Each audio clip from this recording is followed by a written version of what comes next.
Welcome to JFK and the Enduring Secret. I'm your host, Jeff Crudell.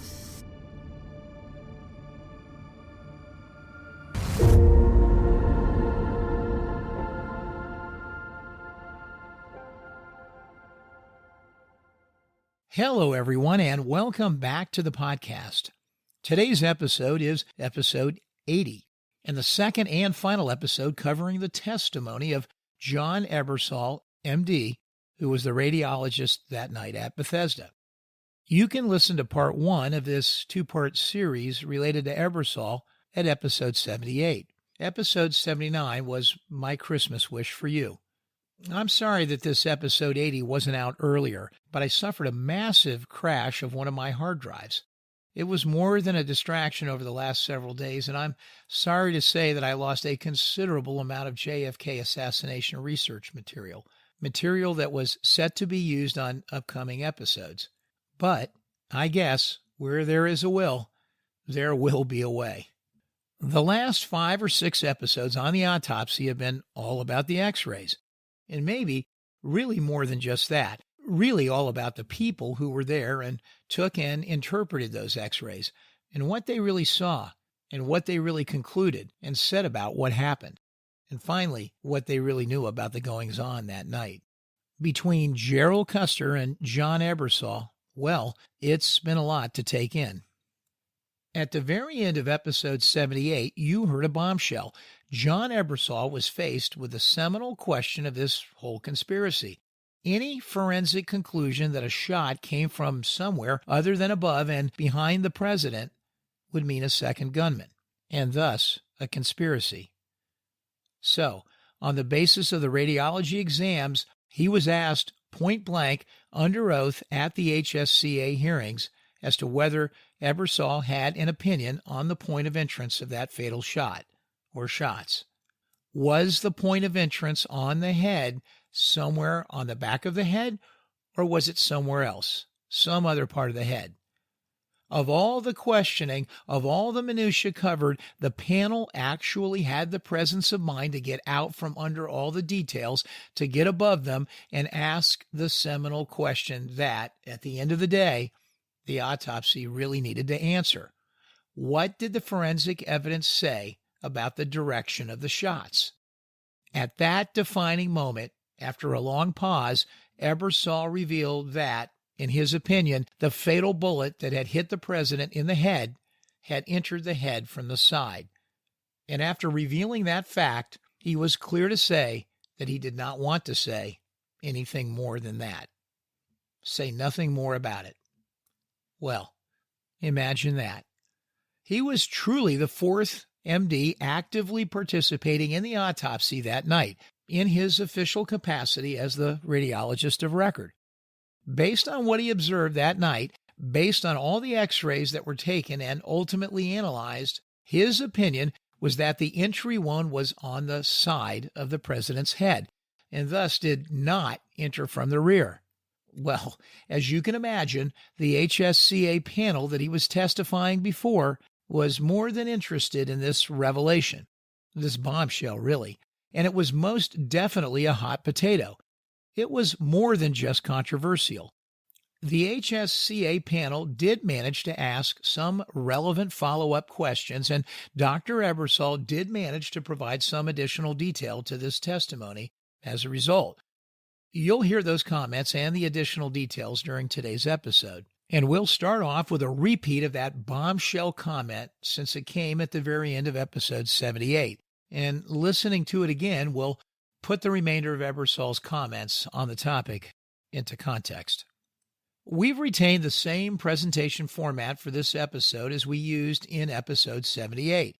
I've heavily edited the rest of Ebersol's testimony so that we could fit it into this one final episode on Ebersol. And I have periodically stopped the recording and made comments either in advance or immediately after comments that Ebersol makes. The HSCA questioning was done by a rather large panel of experts that day. It was an inquiry that most of the experts on the HSCA medical panel wanted to participate in because, after all, they all knew the significance of Ebersol's involvement and the importance of the x-rays in solving the crime. That resulted in random questioning by various panel members that occurred throughout the proceeding, and that sometimes resulted in a disjointed discussion, as Dr. Ebersol would be faced with a clarifying question on a topic already covered, and after they had moved on to something else. So, to minimize the impact of this roaming by the questioners, I have organized the retained audio clips in what I will call about 5 major categories, grouped together so that we can hear the major conversation that went on about each of these topics in a more cohesive manner. The categories are, first, a continuation and conclusion related to the headshot. Second, a general discussion related to a few more critical facts around the X-rays themselves. Third, a more thorough discussion about the throat wound and its eventual connection to the back wound, including Ebersol's admission that one X-ray does show bullet fragments in the back that are down and around C7, which is a spot on the spine which is much too low if it was the point of entrance on the back for the through and through bullet hole. Much too low to be lined up with the throat wound. Fourth, a discussion around speculation that there was control over the autopsy that night by individuals other than the pathologists who were performing the autopsy.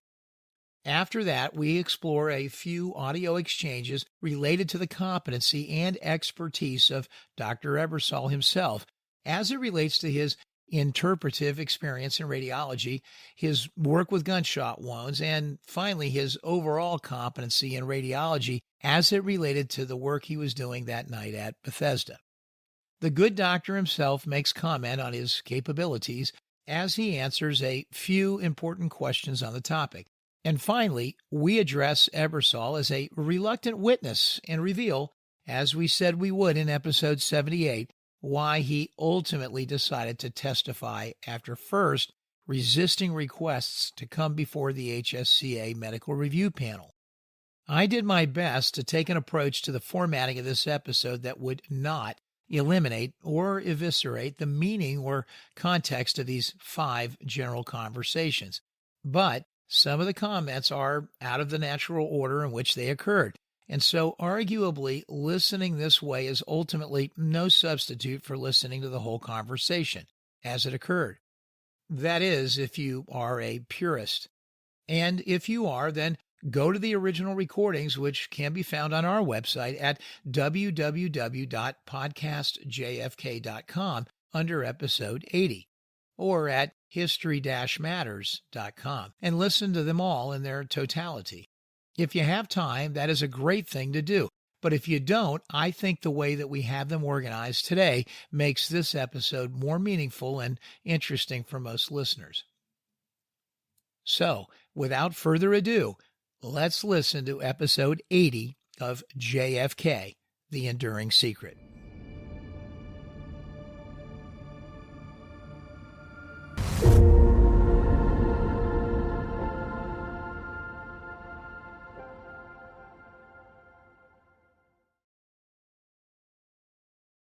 What you are about to hear is so fantastic that it requires no introduction.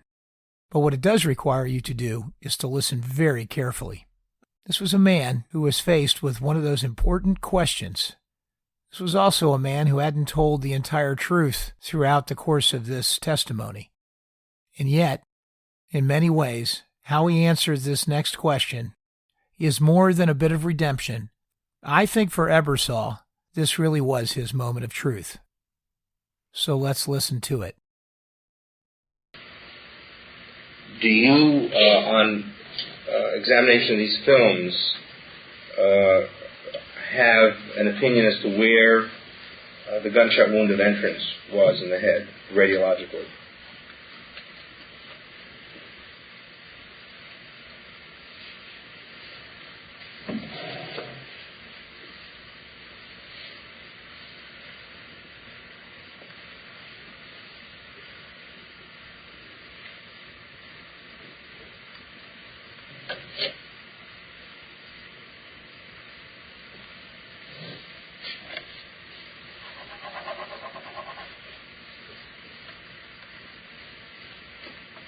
My opinion would come from the the side on the basis of the films.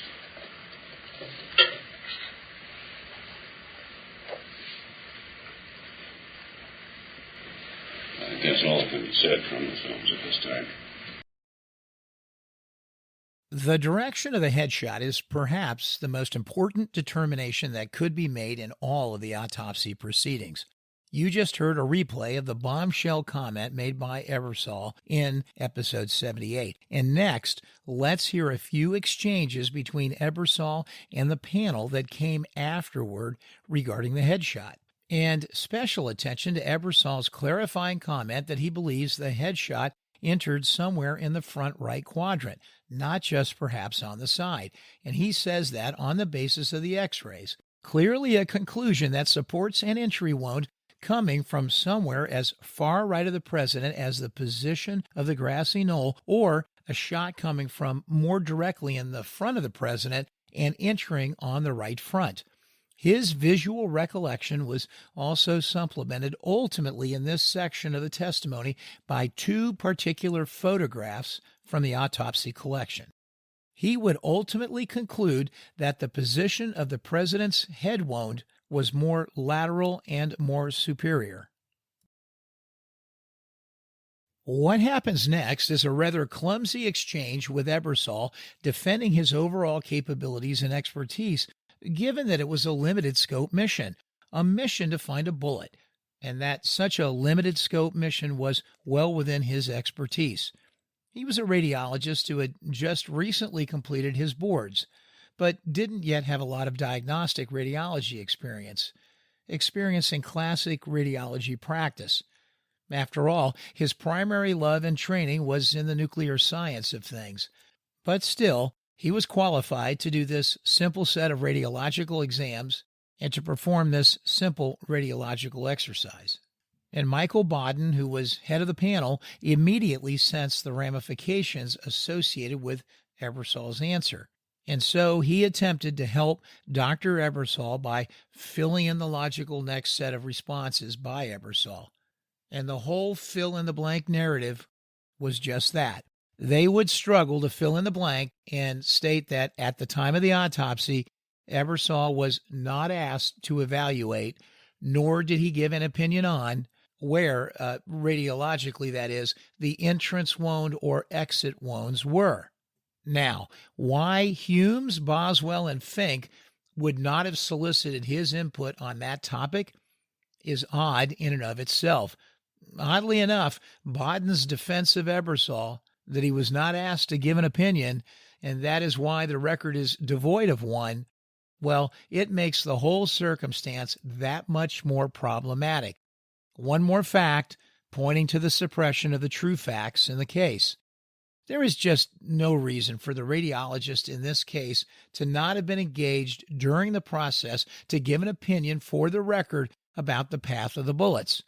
No good reason at all why this was not done. As far as my expertise that night, I don't think it should be questioned, because what was being asked of my expertise was, is there a slug in the body? I understand that. Yes. Well, I'm coming back to your expertise now. Now, looking at those skull films, you feel comfortable in saying there were fractures there. And yet I understood you to say that, I think, wouldn't you? And yet I understood you to say that you felt like there had been a bullet wound on the right side of the head. Is that correct? No, I would say on the basis of those x-rays and x-rays only. One might say that one would have to estimate there that the wound of entrance was somewhere to the side or to the posterior quadrant. Inside or the posterior? This is 180 degrees. Okay. Okay, fine. That's all right.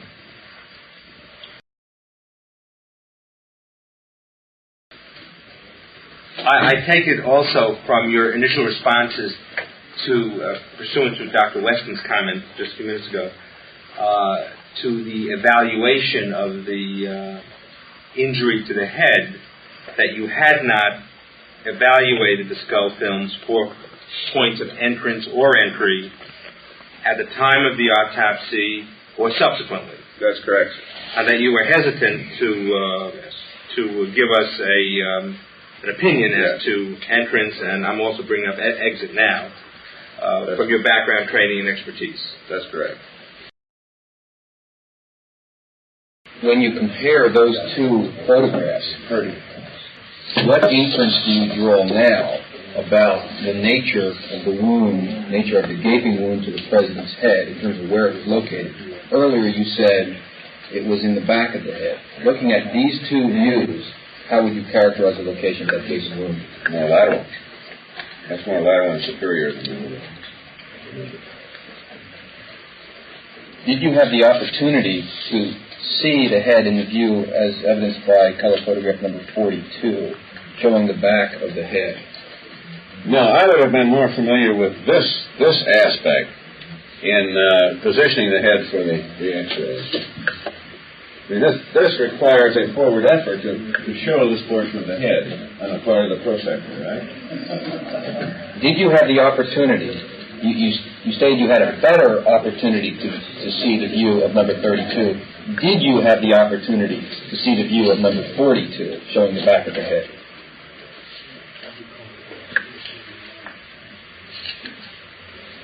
Well, assuming that was done while I was there, yes, I had the opportunity. Is there a point in that photograph on the head which you take to be a bullet wound?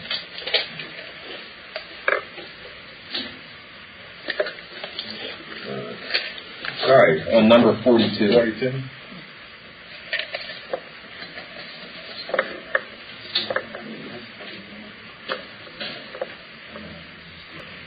No, I didn't want to mistake anything.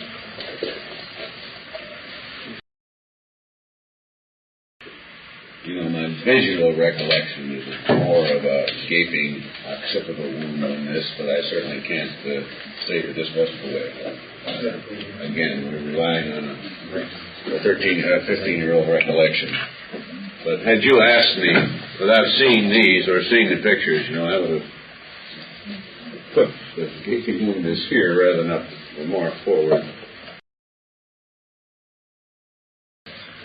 What inference do you draw now about the nature of the wound, nature of the gaping wound to the president's head in terms of where it was located?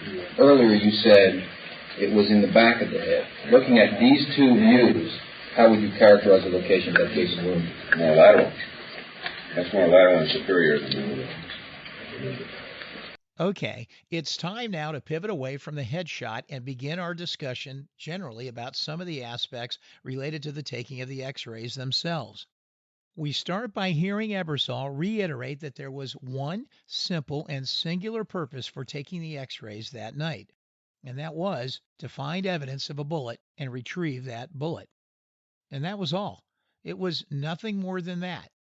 That was the one reason why they were there and why they were so intent on simply taking the X-rays in the morgue itself using a portable X-ray machine that night, rather than taking JFK's body to the X-ray department and using more sophisticated fixed-plane radiological equipment that was available there. Ebersol explains that he wasn't being pressed into service to do the kind of forensic review that would reveal anything more than the existence of a bullet that could be tied to the gun that they had retrieved already from the Texas School Book Depository and that had allegedly been the gun used in the crime, a crime that was allegedly perpetrated by one Lee Harvey Oswald. That was it. There was no objective to determine the trajectory of the bullets, to determine what all the forensic evidence had to say once revealed. Indeed, there was no objective to find or reveal that evidence at all, any of that. At least not when it came to applying the science of radiology. The rest of the exchange in this section is, well, basically self-explanatory, although I will punctuate one thing.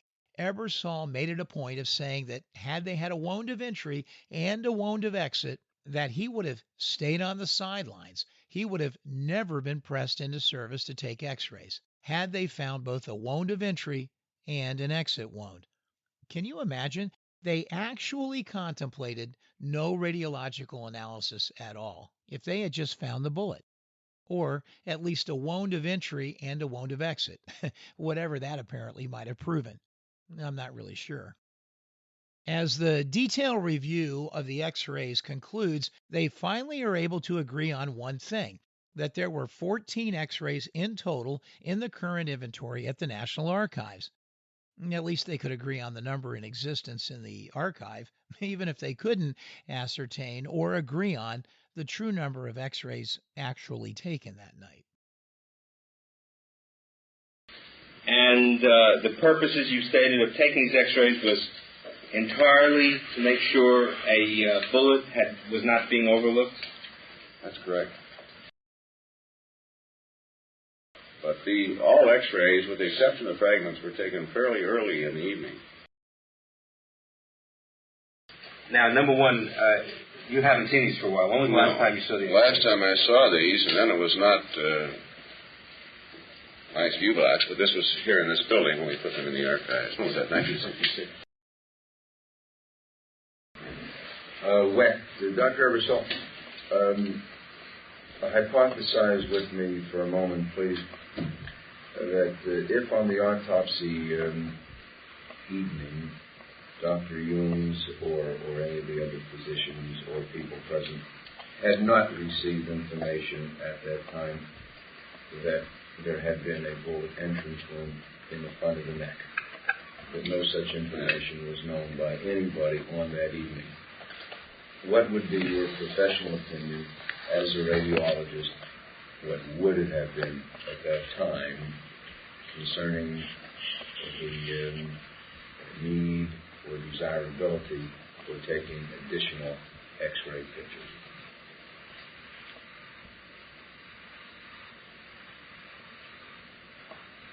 No, I think we would have had to. I'd like to try to keep retrospective thinking out of this, but it's difficult. I think had we not had that information eventually, I would have wanted to take the body to the main X-ray department and do an honest-to-God total body radiograph. As I suppose it's remotely possible that a bullet entering the back can end up in the ankle, but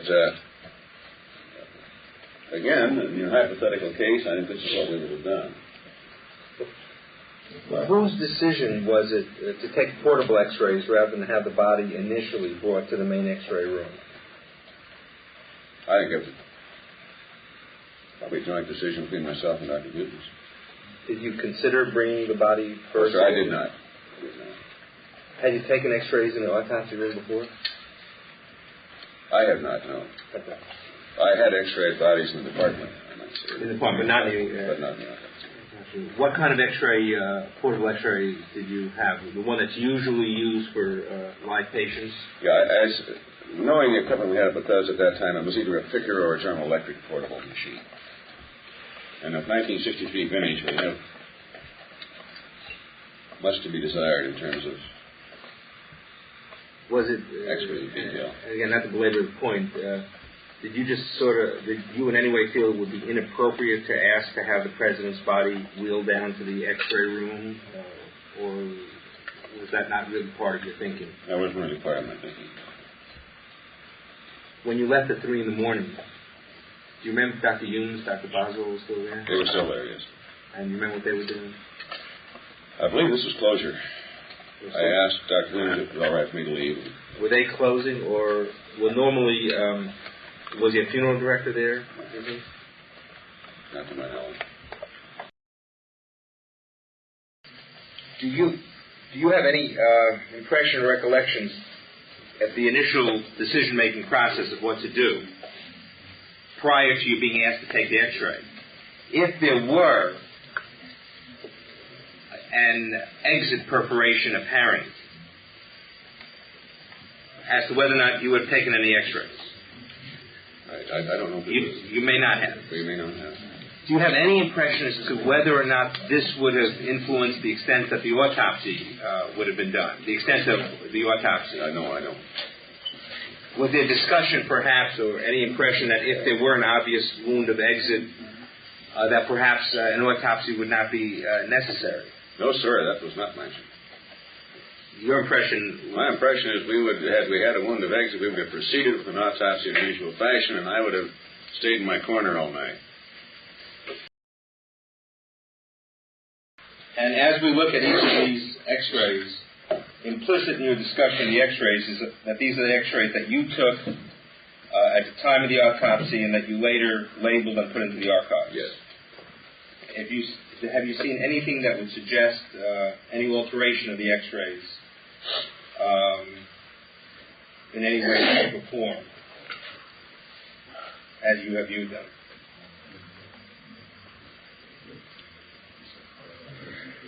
Apart from the artifacts, the heat artifacts you had discussed on the skull x-ray. No, apart from the heat artifact, no. As an interesting aside, that a question has been raised, on number 8, there is a normal hospital marking that you use to identify each x-ray. Is that correct? With the number on it, 21296, U.S. Naval Hospital. Correct. And that is present on all, is that the same label you used on all the x-rays? Yes. Yeah. That isn't present on number 10. Unless you don't have a hot light. No, but we inspect that too. It's not present. It's not there. Do you recall what might have happened? So, The technician may have forgotten to affix the marker to the cassette. It may have been placed outside of the beam on the cassette so that it doesn't show. But you are you satisfied that this is indeed an X-ray that you took at the time you took, in the same time period you took the other X-rays? Yes, sir. I am.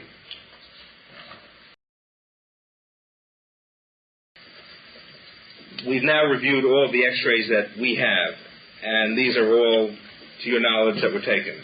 You've stated. Yes. There was some 14 different X-rays, 3 of bone fragments. Now, let's pivot to more comments that Ebersol made about the throat wound. He would describe that Humes would probe the wound and indicate that he found it to extend perhaps over the apex of the right lung, bruising the pleura, and appeared to go toward the midline of the lower neck. It was something that Ebersol remembers Humes pointing out during the course of the autopsy. Ebersol would also unequivocally say that by 10 or 10:30 that night, approximately, that a communication had been established with Dallas, and it was learned that there had been a wound of exit in the lower neck that had been surgically repaired, and that he wasn't sure if it was pre or post-mortem. It was at that point that the radiological involvement in the review ceased, at least according to his account of it. This is especially important as it essentially established Humes as lying about what was known that night by Humes, and completely dishevels the reasoning and the story of how the thinking evolved the next morning regarding the autopsy. As you recall, Commander Humes would later tell the story that night at Bethesda, during the autopsy, he was unaware of a throat wound, and that later became the primary basis for why he did not section the shoulder and do the more comprehensive autopsy procedures that otherwise would have been performed and otherwise were needed to confirm that the bullet had entered the back and then exited through the front neck. Without that procedure, as we are reminded again, there was no definitive conclusion. Remember, at the time, Dr. Humes surmised, or so he says, that possibly a bullet had entered the back of the president and then had come out as a result of cardiac massage. Ebersol also denies hearing anything about the idea that a bullet might have dropped out of the president's back. Of course, that is an assertion that is so well documented in the Seibert and O'Neill report, and that is an incredibly opposing fact pattern. Just one more huge discrepancy in what all these professionals were saying went on that night and what was known that night.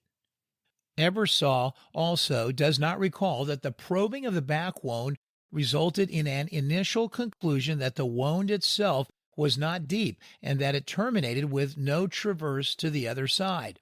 Ebersol was really in a tough spot. He could not have testified that this kind of discussion had gone on because he had already testified that Humes showed a probe process that extended through the body over the lung.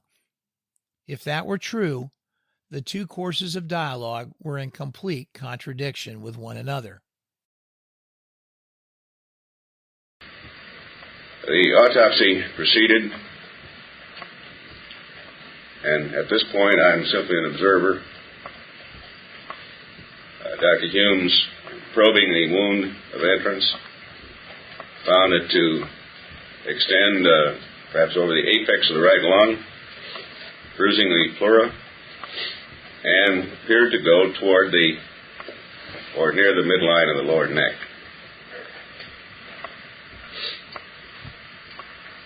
I believe by 10 or 10:30, approximately, a communication had been established with Dallas, and it was learned that there had been a wound of exit in the lower neck that had been surgically repaired.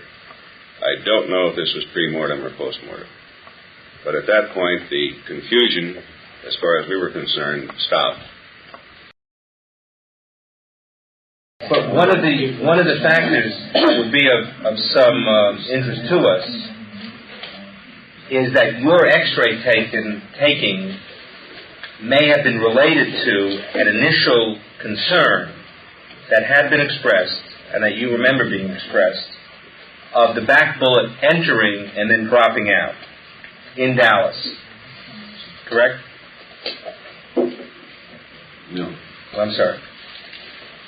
My Yes, I'm sorry. The initial impression is that we have a wound of entrance, and we do not have a wound of exit. And I don't remember any conversation about a bullet dropping out. Oh, I'm sorry. I thought you indicated. I don't remember any conversation. Do you remember a conversation when this back wound was probed that it appeared to end? No. In the back. I don't remember any conversation. Right.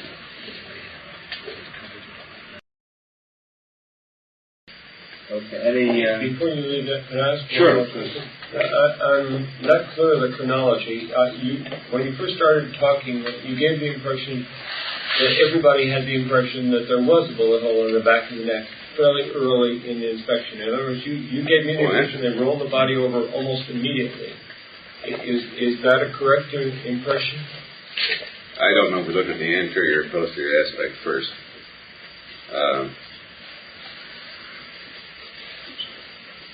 I suspect it was posterior. They looked at posterior. Gaping head wound and a wound of entrance. They saw the wound of entrance on the back of the neck almost immediately. I believe so, yes. Now, this, again, is a question of recollection as to whether we look at the anterior or posterior surface first. Yes, but you said that they didn't recognize this as being an exit wound until after the conversation with Dallas, which was 10 or 10:30. Or later. By that time, you had already taken two steps. No. Oh. When both aspects of the body had been viewed, and I do not know in what order they were viewed, we were faced with the problem of a wound of entrance. And no known wound of exit. So at that point, and we perhaps would never have taken any X-rays had we had a wound of entrance and a wound of exit. You remember, I'm standing by waiting for the prosector to start with my X-ray equipment. We certainly had not, at least to my knowledge, had we planned to take any X-rays at this autopsy. But when it became apparent we had a wound of entrance and no known wound of exit, this is when I was brought into the action. When I chronologically, though, relative to when the body was first undressed in inspection? My recollection was that we took most of these pictures before the autopsy got started, but obviously the films show that my recollection is not very good in that respect. Okay. And I would have to state that there must have been quite a time gap between the first films and the later ones that show that this were removed. 3 later ones. There were 3 later ones.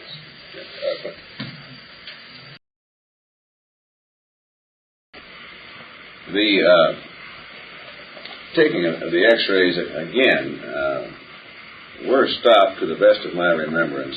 Once we had communication with Dallas, and Dr. Humes had determined that there was a wounded exit in the lower neck anteriorly at the time that the President arrived at the hospital in Dallas. I think once that fact had been established, that my part of the proceedings were finished. May I ask two questions further? One, did you see the wound in the neck and associate it with a bullet wound of exit after it had been pointed out that the tracheostomy had been through that area? No, sir, I can't say that I did. I saw, after the dissection had started, I saw the area that Dr. Humes was very interested in. He pointed out to us that this was a tract running over the apex of the lung. I think he used the term bruising the apex of the lung and pointing toward the midline. I remember the area was open and he was pointing this out to us. I can't recollect if I saw this area again after that information was known to him. One other question I have has to do with the nature of the information you received from other sources on the night of the autopsy. You mentioned a phone call which helped clear up confusion. Somewhere in the course of the evening, Dr. Humes received information from Dallas Ray, the procedures that had been carried out there. And number one. Number two, somewhere in the course of the evening, Dallas sent to us the bony fragments you saw, which were X-rayed. As to how this was carried out, the mechanics, I don't know. But somewhere in the course of the autopsy, Dr. Humes was made aware of the surgical procedures at Dallas, vis-a-vis the neck. And what was that information? Information there had been a wound of exit there, a tracheostomy done, and a suturing. Do you recall how that information was conveyed to you? I don't. Do you have an independent recollection whether the neck organs were examined in the course of the autopsy, referring specifically to the trachea and blood vessels in that area and larynx? No. My memory is very vivid for seeing a bruise in the right apex of the visceral pleura on the surface of the right lung, but I was not close enough or was away on one of these X-ray runs when that area was examined, the trachea specifically. So when you say no, no means you do not have a recollection, or no, it was not done? I do not have a recollection. In response to Dr. Petty's Dr. Welcome. In response to Dr. Petty's question, you said the area was laid open. Now, do you mean that they ran an incision from the point of entrance across the shoulder to demonstrate looking down in a superior fashion into the apex of the lung, or are you really meaning that the lung was taken out and you were looking into the apex? Again, I have to rely on a 53-year-old memory and a 15-year-old event. But as I remember, I was looking from the anterior aspect into the chest after the viscera had been removed and a probe had been passed from the wound of entrance, and one could see the bruising of the parietal pleura at that point. From below and front. From below and front, looking up. I just want to clarify the record. I appreciate that, it's been many years. But my understanding of the sequence of events was somewhat different than what you said, and I want to refresh your memory and ask you if it's possible that this version is as consistent as the version that you gave. And I'm reading now from Special Agents Siebert and O'Neill's report, which seems to me to be the most accurate record of what actually transpired, because they have times in it from time to time. And on the third page of the report, they say specifically that Following the removal of the wrapping, it was ascertained that the president's clothing had been removed. It was also apparent that a tracheotomy had been performed as well as surgery of the head area, namely in the top of the skull. All personnel, with the exception of medical officers needed in the taking of photographs and x-rays, were requested to leave the autopsy room and remain in an adjacent room. The implication is, then he goes on to say, upon completion of x-rays and photographs, it was my understanding that from the very beginning it was their intention to take a certain number of x-rays, at least of the head and the neck and the chest, which probably represent the first series. And then he goes on to say, x-rays of the brain area, which were developed and returned to the autopsy room, disclosed the path of the missile which appeared to enter the back of the skull, and the path of the disintegrated fragments could be observed along the right side of the skull. The largest fragment. All the description then has to do with the examination of the skull.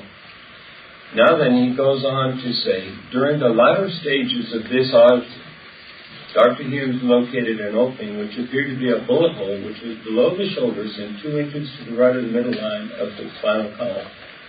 This opening was probed by Dr. Humes with a finger, at which time it was determined that the trajectory of the missile entering at this point had entered at a downward position of 45 to 60 degrees. Further probing determined that the distance traveled by this missile was a short distance, inasmuch as the end of the opening could be felt with a finger.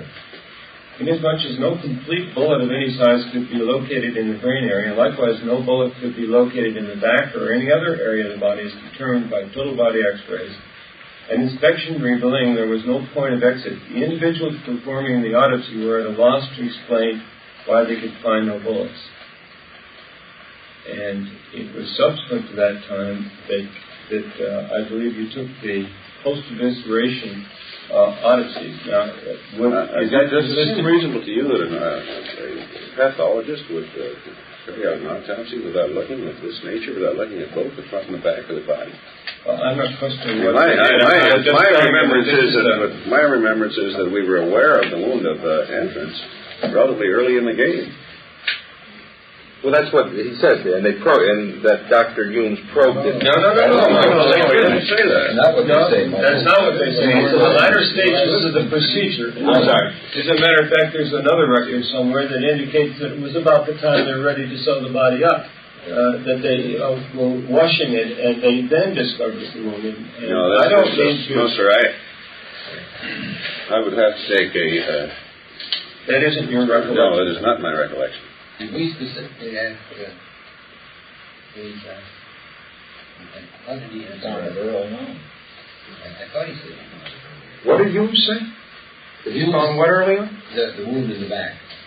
In the back? Yeah. In the back? Yeah. Yeah. I'm sorry. I thought you were asking about the wound in front. No, the wound in the back. Another point that comes up relative to your testimony is there was some mention, as Dr. Weston says, of the bullet being probed with a finger. Do you remember that specifically? Yes, or do you remember being probed and looked at in any way, shape, or form? Yes. Do you remember some tentative discussion as to whether the bullet entered and then dropped out? Yes. Is it a discussion of that type? Is it your impression at one time in the course of the X-ray and after the X-rays were taken that this was considered as a possibility? Yes. Is it your impression, perhaps, and again, as Dr. Weck said, 15-year-old memories get clouded. If we assume that the information about the tracheostomy through a bullet hole was not available to the doctors that evening, but came later on, could there have been a tentative conclusion reached, or was there a tentative conclusion reached that evening, that in fact the bullet entering the back region had dropped out, and that's why it wasn't present, and that explained the autopsy and X-ray findings? I don't remember such conclusion being reached, but assuming it, I suppose it could have. This is Petty again. May I make a comment, please, in regard to the statement of the agent, Secret Service agent, FBI agent? Which one? They're FBI agents, Francis and Neil and James W. Which one did Seaver. you just read? They're both in the same report. I see. Well, there's an inconsistency in this because they state right off that everybody was requested to leave at the time the photographs and the X-rays were taken, and yet the photographs that we have show very clearly a wound in the upper right back, if that's the way you refer to it.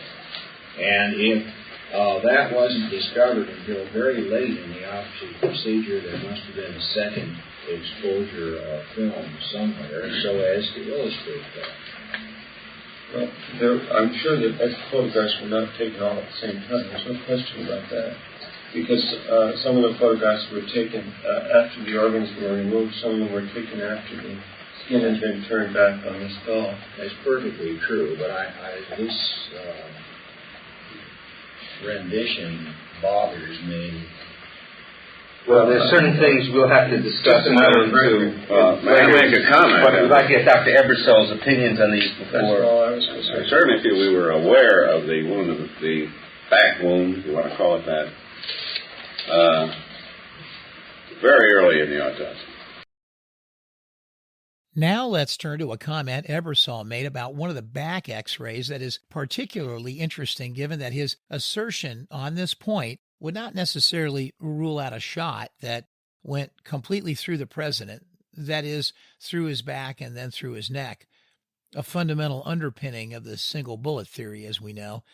But Ebersol's testimony here begs the question as to whether there was either another shot that hit lower or that one shot to the back that did occur was simply so low that it would preclude a shot that possibly traversed through the neck. Again, the questioning by the panel was not thorough enough to truly understand the ramifications of this. In short, for history's sake, simply more confusion on this critical topic. But clearly, it seems that Ebersol's testimony is generally in support of the idea that the shot which did occur was simply too low to traverse through the neck. But clearly, it does seem that his testimony supports bullet fragments that were too low to line up with a shot that went through the neck. On film number 8, in the topmost portion of the film, lateral to the lower cervical spine, are some radio-opaque material. Would you have an opinion as to what that material is? Or have you looked at, noticed, or considered that before? Irregular.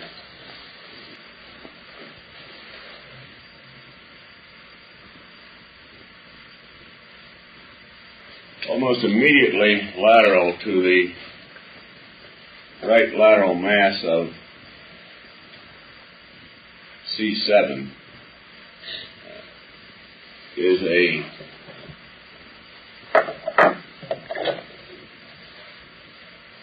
an opacity that might represent metal. Far to the right of that, tiny pinpoint opacities are definitely artifacts. What I'm talking about here are these artifactual. This is the one that I'm describing. That may represent a metallic fragment. Dr. Ebersol is referring to the larger medialmost radio opacity as being possibly a metallic fragment. Now let's pivot to the control of the autopsy. In short, Ebersol asserts that he was aware of no strictures on the autopsy protocol. That is, no restrictions on how the autopsy itself was conducted. But let's listen to what he had to say. This whole topic is really another mystery when it comes to the opposing recollections of Ebersol and Custer on just what happened at the autopsy. Ebersol does not even recall Dr. Berkeley being present that night, a person Ebersol at the time himself knew. It was the president's personal physician, whom you will recall was one of the two individuals pointed out by Custer as controlling the medical actions taken during the autopsy. And Admiral Berkeley clearly was there, as documented by the Seibert and O'Neill inventory of those attending the autopsy that night, and in comments made by others. One more mystery, I think, in all of this. How could Ebersol have missed the presence of Admiral Berkeley? I guess it's possible, but it seems unlikely. It just gets to one of the core questions here, regarding who is telling the truth and how much of the whole truth really came out in sworn testimony on this topic. Was it just too fantastic for him to tell the truth? Or was he really just unaware, as he states? Well, let's listen to the details of this line of questioning. This is one that, as a juror, you will just have to make up your own mind on. Well, some question has been raised relative to the autopsy personnel being aware of and perhaps concerned about the wishes of the family as to rapidity in which the autopsy would be done and as to the extent of the autopsy. Was that an impression you had at the time of the autopsy, that there was any such consideration? I had no contact with the family, nor did I mention the family. Did I hear the family mentioned that night? So as far as when you say, well, more specifically, do you think in any way, shape, or form there was any specific consideration given to the wishes of the family in any manner in which the autopsy was conducted, both as to extent and as to rapidity of being performed? I'm aware of no such strictures on the autopsy protocol. I'd like to be more specific. Did the President's personal physician actually indicate any instructions to either Dr. Hume? Not that I heard, no. And you were there about 80 to 90% of the time, would you say? You never heard him say that you ought to do this or you ought not to do that? No, sir. You didn't? No. Jim, are you referring to Admiral Berkeley? I just want to... Do you have a specific recollection of Admiral Berkeley being there? Do you know who Admiral Berkeley is? Yes, I know Admiral Berkeley. I have to admit, at this point, I don't recall his presence. I'm sorry, Dr. Webb. No, I was just going to add, I think Dr. Ebersol's answer makes it clear, but I just wanted to complete it as a corollary to Jim's question. Dr. Ebersol, you don't recall then, I assume from what you've already said, having heard any other admiral or general or Secret Service or FBI agent say to any of the three autopsy physicians or to anybody else in the autopsy room that because of request or instructions from the family or from anybody else that any particular procedure will or will not be done, or that the autopsy will in any way be limited. Is that what you said? That is correct. I was not aware of any limitations as to what we could do there. How many people were in the autopsy? We have to utilize a 15-year-old memory now. Well, yeah, but you know whether there were 5 or 10. I have spoken to 15, depending on what time you were there. There was milling back and forth, Doctor, and as I have said to Mike on occasion, if we all had a chance to rehearse this, I'm sure we would have done it differently. But there were White House staff. I remember an Air Force Brigadier General there. There were men that we assumed to be Secret Service agents.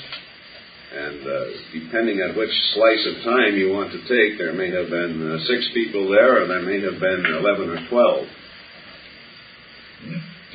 Now, relative to the other discussion about perceived pressures, by the potential perceived pressures by the prosecutors, we've all here been in the position in doing official autopsies where, for one reason or another, we are aware of desires by family members, not to do an autopsy, or to do it rapidly, or to do it partially, and we've all been in that physician, as forensic pathologist. Often this kind of awareness can't be pinpointed to one person telling another person, but just a general behavior pattern, general ambience. Apart from did anybody say anything to anybody, is it your impression as a physician who was there, your role being different than Dr. Humes and Dr. Boswell, or Dr. Fink, that there was a perception, for whatever the reason, real or imaginary, on the part of anybody doing the autopsy, especially what you raised about the adrenal glands in particular, and other considerations about rapidity in which the examination will be done that haven't been raised here, that there was any feeling from your impression on any of you four doctors' parts that any part of the body shouldn't be examined, or it should be done quickly, or it should be limited in any way, shape, or form. I was not then aware of any such pressures. I'm aware that they can occur in the course of an autopsy. To the best of your recollection? To the best of my recollection, there was no such pressure on us. I felt a little bit of personal pressure when the first X-rays did not show a bullet, and I was asked by the Secret Service agent to repeat. But a little bit of pressure, certainly nothing overwhelming. I knew what he was after, but I didn't feel myself that repeating the X-rays would show the bullet, but we did it. Now, you repeated the X-rays specifically because what you were after was to find the bullet, because there was an entrance in the back and no exit. And at least no exit we could identify. Apparent. Now let's turn to Ebersol's expertise. Ebersol readily admits that he had limited radiology experience with gunshot wounds. Over the course of his entire career, he had seen only 25 gunshot cases. He readily clarifies that while he was trained in radiology, his primary life's work was in radiation therapy. The operative word there is therapy, not diagnostic radiology procedures. Let's listen now to the details. Could I ask a question before you go on with this? For the record, I'd like to have a little better handle on what you feel that you're qualified to testify about based on those X-ray films in your expertise. In other words, I don't want to pose questions to you. Well, I think that your question is very good. I am not, although I was trained in diagnostic radiology, I am not a diagnostic radiologist and have not been since 1963, at which time I started doing radiation therapy, and have been engaged in that full time since.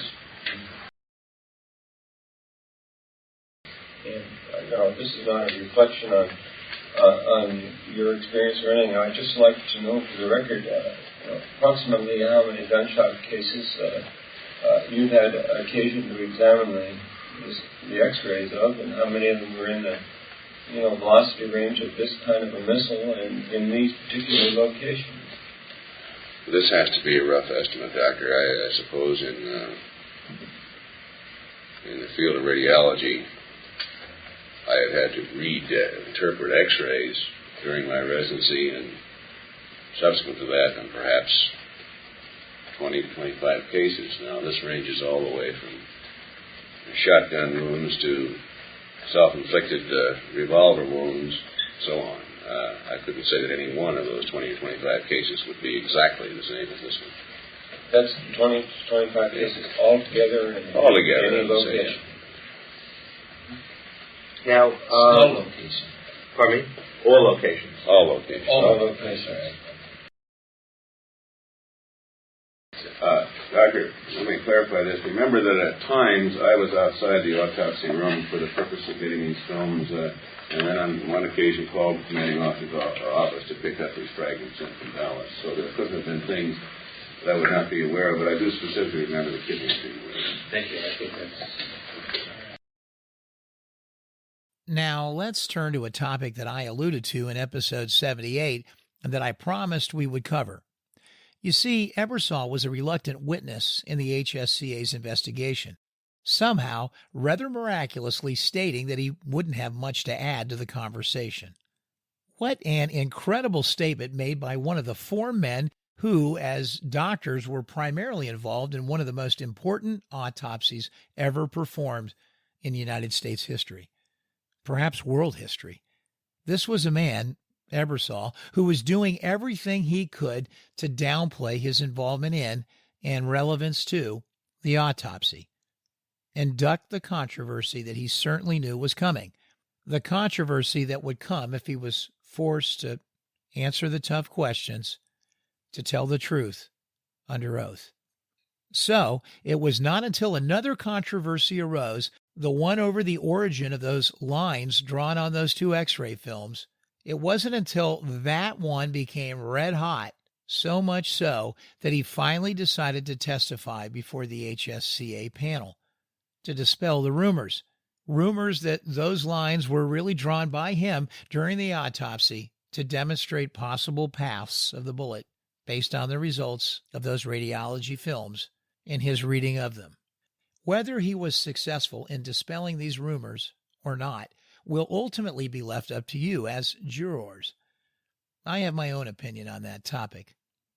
Let's listen to Dr. Ebersol now on this last little bit of testimony before we finish up and leave the world of X-rays and radiological exams and get on to the next episode, to more of the ever-increasing mysteries that are present inside the autopsy. Local reporter, Lancaster reporter, contacted me. Wanted to interview. Is it true that you're going to Washington? Yes. Came out. And by and large, the questions asked were good ones, except the story that I saw and have heard about carried such things as Brake's 15-year vow of silence. Dr. Weck, I am half Irish. I can't hold my mouth shut for 15 minutes, let alone 15 years. I consider it was gross distortion in the stories. I did say, and I'm sure you read this, that I did not feel that my X-rays would change the basic findings of one building.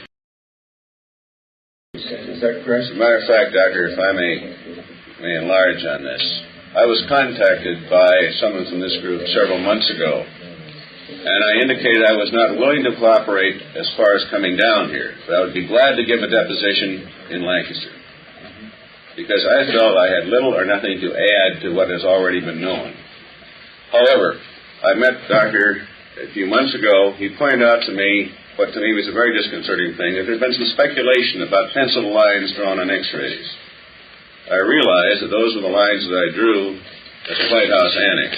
And I think that, more than any other reason, made me want to come here to clarify for you that those were not any attempts by any ballistics expert to show passive bullets. I don't know what happened to those measurements, whether they were used by the sculptor or not. But that is how, in fact, I got on that lateral skull film.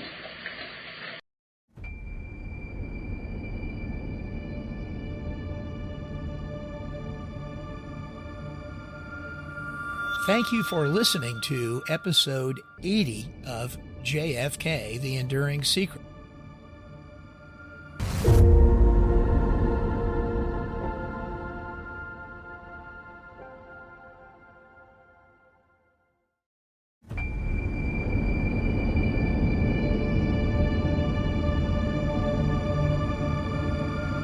Welcome to JFK and The Enduring Secret. I'm your host, Jeff Crudell.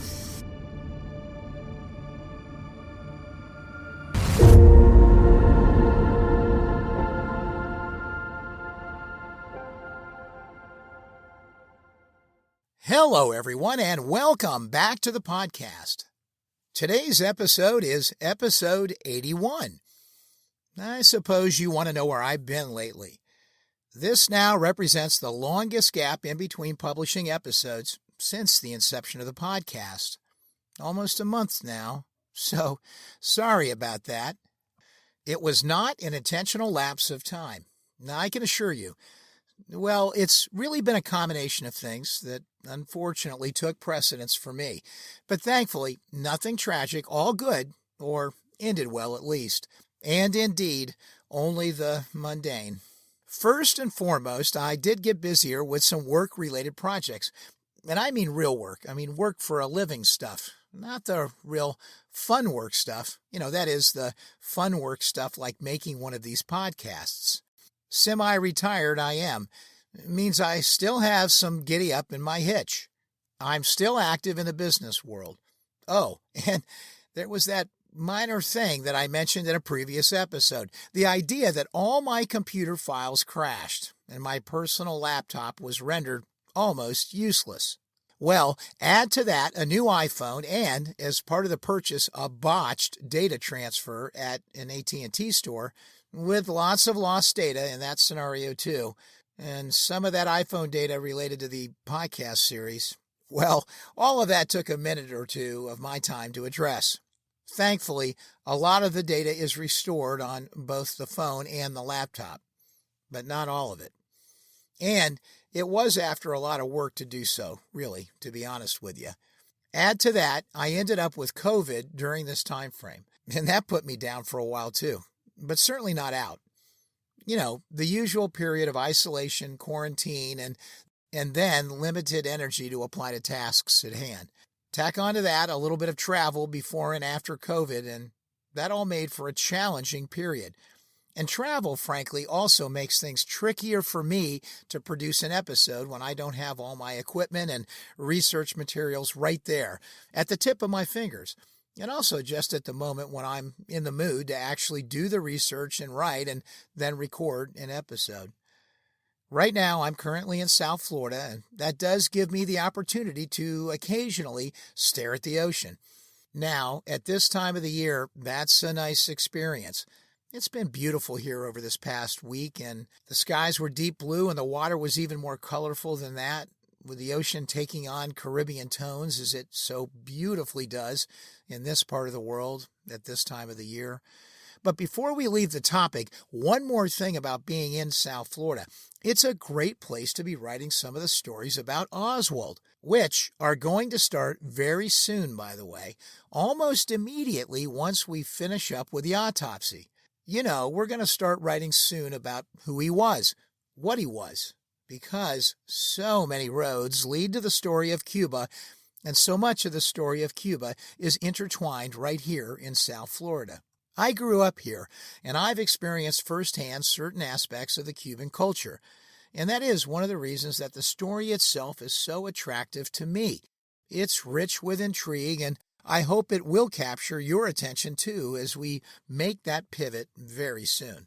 Well, you've heard that from me before, and that was a wander, so let's get back on track for this episode, or really the mini-series of episodes that are at hand right now. Today, we are going to spend some time on one of the few remaining topics that we need to cover as we finish up the story of the autopsy. That is, the topic of the autopsy photographs. Today's episode is the first in a multi-episode look at the issues surrounding the photos. Just like the x-rays, just like that mysterious set of discussions we just experienced, there are also a lot of questions around the autopsy photos. How many were actually taken? What actually did these photos show? And perhaps, most importantly, why weren't they used more extensively as evidence in the autopsy and as part of the Warren Commission reviews? And one more important thing to remember, the photographer was another eyewitness. So what exactly did he hear and see and experience that night? Oh, and indeed, regarding the photos themselves, I will remind everyone that technically they were not used at all in the Warren Commission review. Aside from perhaps one or two photos shown to Arlen Specter and a few shown to Earl Warren, no one on the Warren Commission or on the Warren Commission staff was able to view those photographs as part of the investigation. Drawings were substituted, and if you can believe it, drawings were done by Ida Dox and used officially by the Warren Commission, someone who was not at the autopsy and someone who did not have access to the pictures. Amazing, right? Oh, and even though they weren't available at the time, there still exists the question of whether certain photographs that were taken that night might now be missing. And in addition to the questions around the missing photos, there is a more fundamental question related to whether the photos that were eventually deposited for permanent repose at the National Archives in 1966 are indeed all real, or are at least some of them, perhaps, doctored.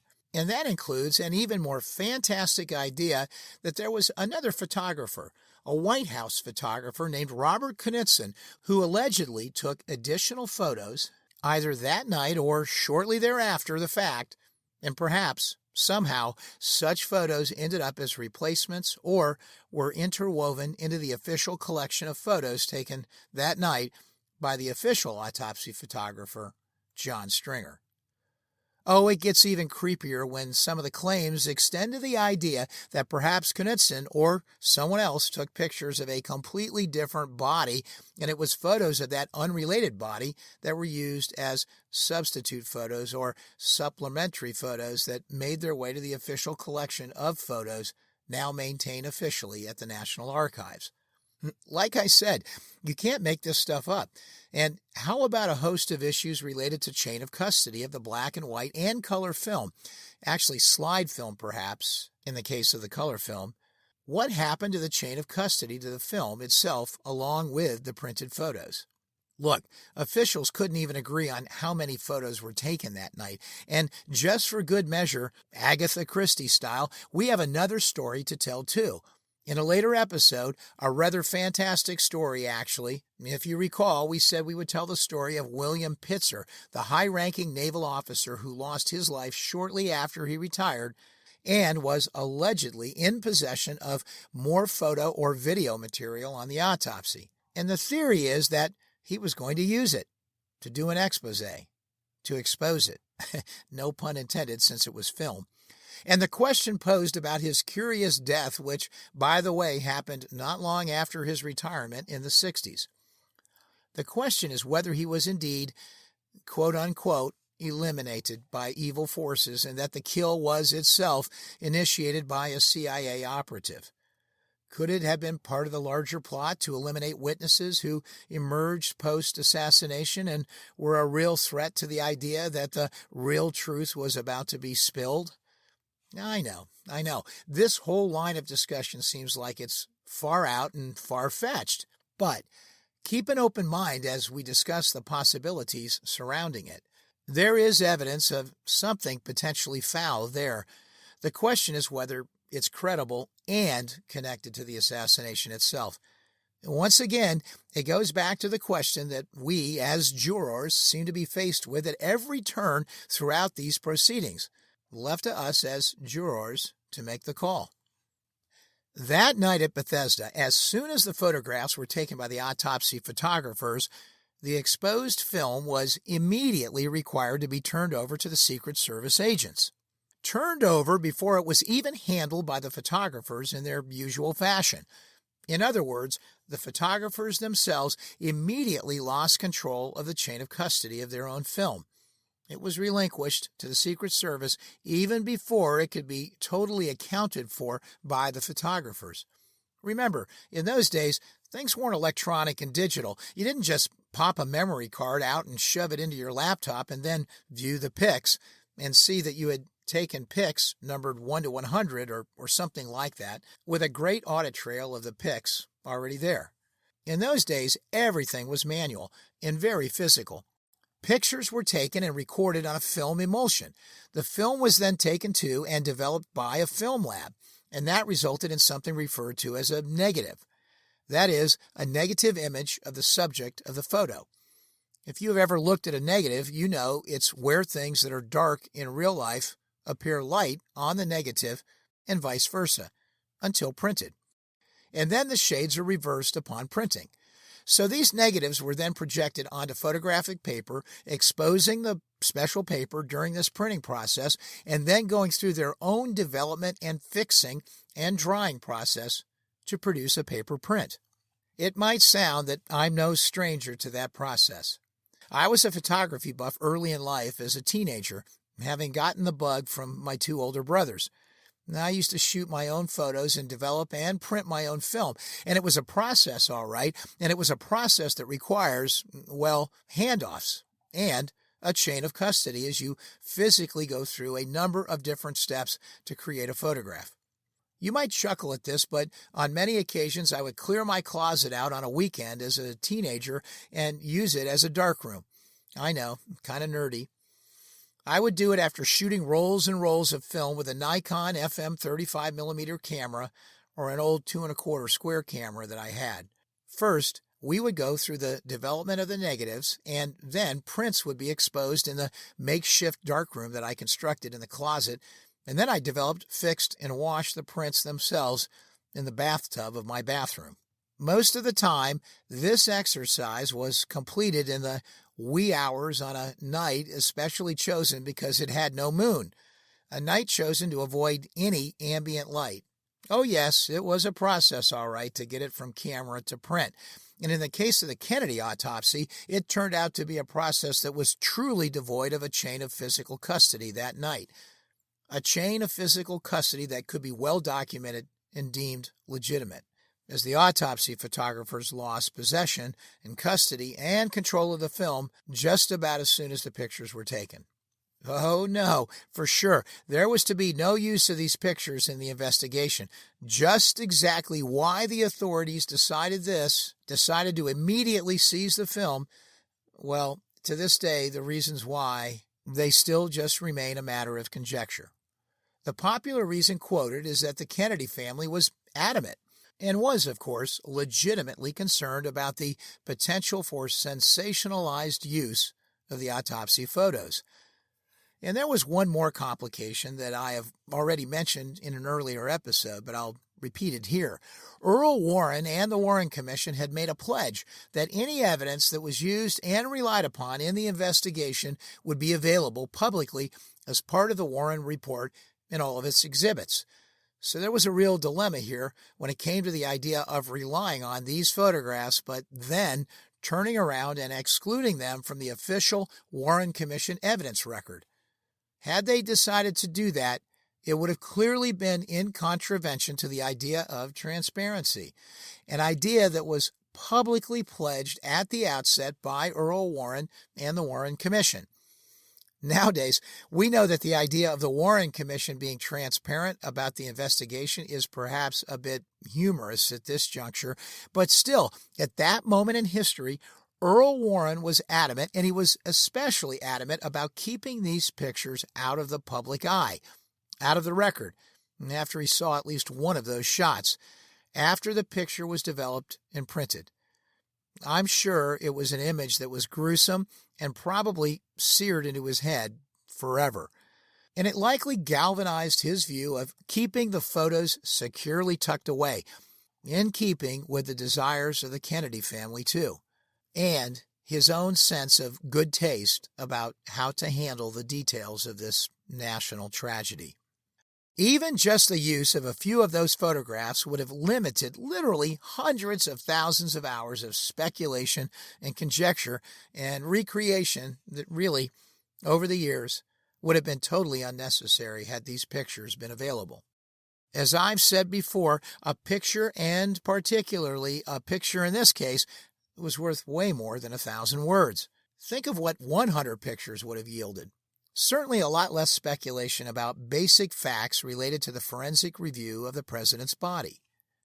The man who took the photographs that night at Bethesda supposedly knew his business. He headed up the only naval medical photography program in the country, and it was located right there at Bethesda.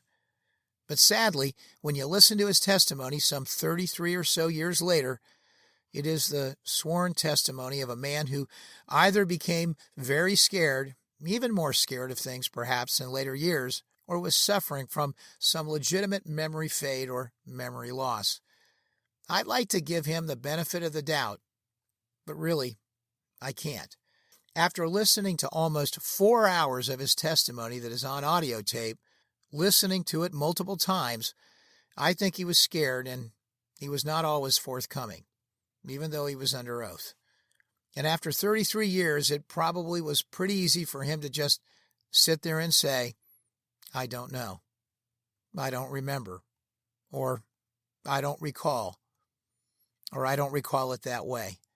But thanks to David Lifton and documented records of the House Select Committee on Assassinations, and the fact that Lifton tape-recorded conversations with Stringer, and in some cases video-recorded other witnesses, not too many years after, the idea of later changes in their story and their testimony gets quite interesting.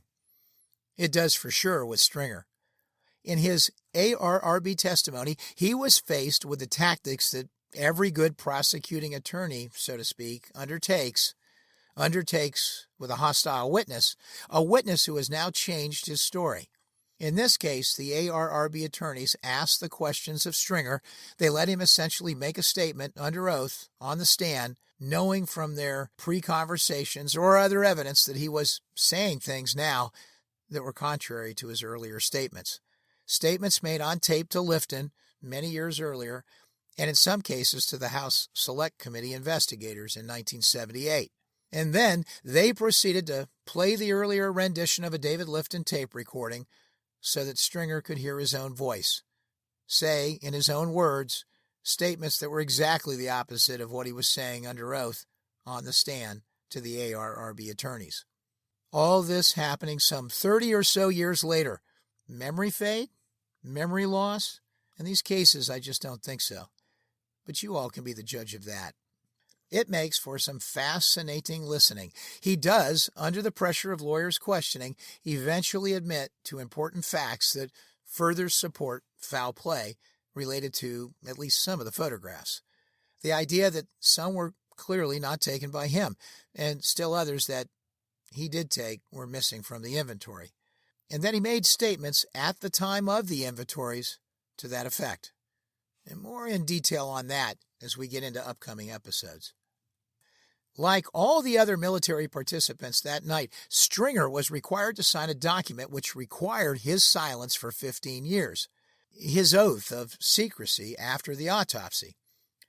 So he too remained silent like the rest of the military men there that night. Mostly, that is. But Lifton was perhaps clearly an exception.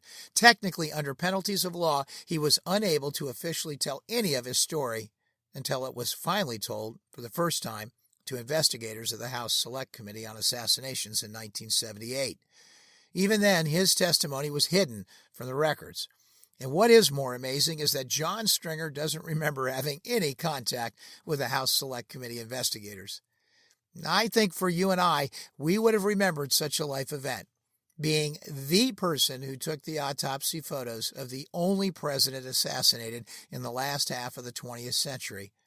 And it was not until he testified again under oath at an inquiry conducted by the Assassination Records Review Board in 1996 that his answers to questions about what went on there that night at Bethesda were to come out more publicly.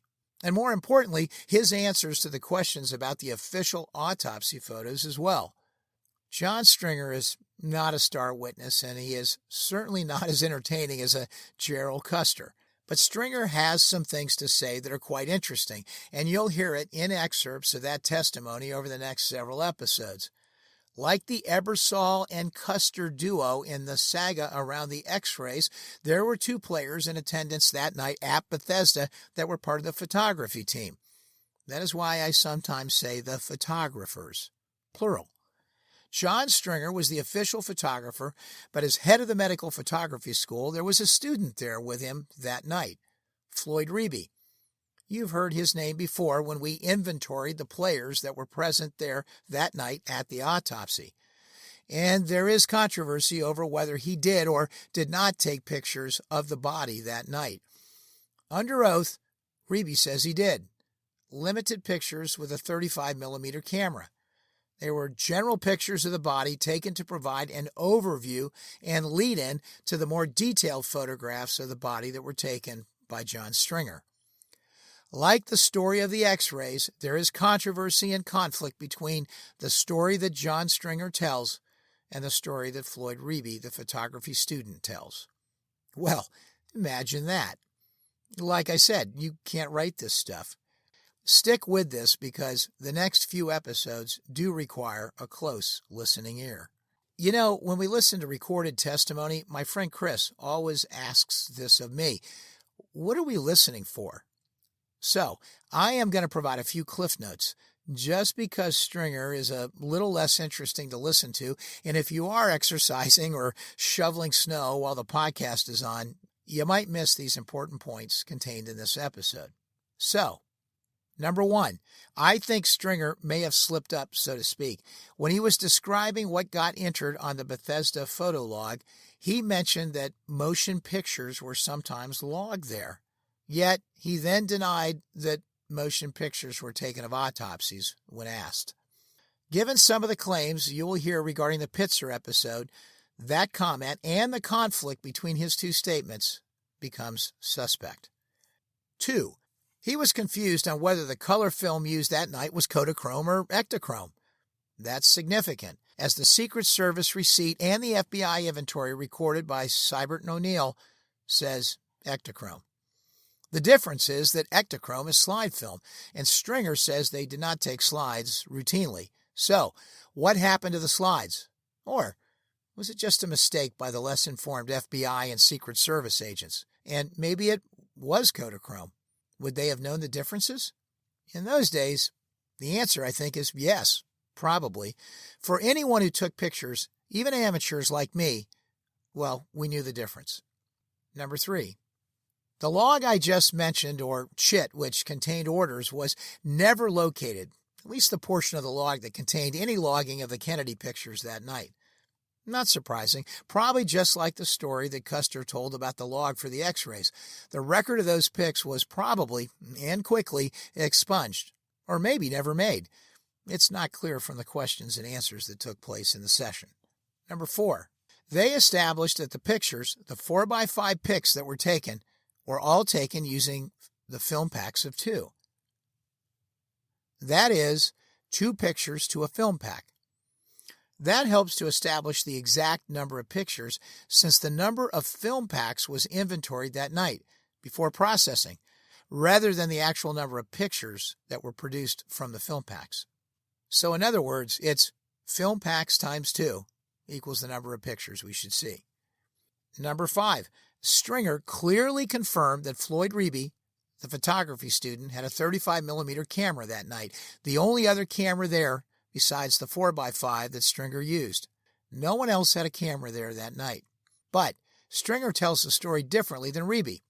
Stringer basically said that Reeby was taking general pictures of people inside the autopsy room, as opposed to pictures of the president's body. And a plainclothed official confiscated the film. So whatever Reeby did take pictures of, well, both photographers confirmed that the confiscation of this film occurred, and those pictures were likely exposed to light and essentially rendered useless. More later on the HSCA's attempt to recover them. Number 6. He states that Bethesda had film processing capabilities for both black and white and color film. Yet the film, after it was confiscated by the Secret Service, was not processed at the Bethesda facilities. It was processed elsewhere. Total loss of chain of custody. Number 7. More mysterious than all of that, on at least 2 occasions, Stringer explicitly mentions the presence of CIA agents. To be fair, he says FBI or Secret Service or CIA, but he mentions explicitly CIA twice in that way. For a man that was, well, let me say careful, and very willing to say, I don't know, or I don't remember a lot, it was an interesting and seemingly very explicit statement to include a reference to the presence of a CIA officer at the autopsy. Number 8. Stringer did confirm the use of a probe by the autopsy doctors, and he also pretty clearly said that it was only used in the back, and that it did not make its way all the way through the body. No through and through bullet path that, at least at that moment, could be confirmed to have traveled from back to front and through the president's neck. Obviously, the significance of that is big and corroborates statements made by others. Number 9. He confirmed that after the Y incision was made on the president's torso, that certain internal pictures were taken, including close-ups of the neck wound and also of the adrenals. While the adrenal shot had nothing to do with the assassination itself, it certainly has some confirmatory value of his condition at that moment, and thus it does have real historical value.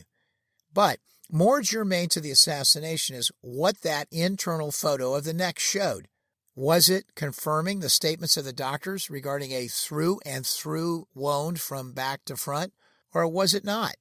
This photo is an important one to learn more about, as it's probably the only remaining existing evidence of the damage to the neck organs themselves. Well, I guess that's enough in the way of Cliff Notes. It's now time for Mr. John Stringer to tell his own story in his own voice.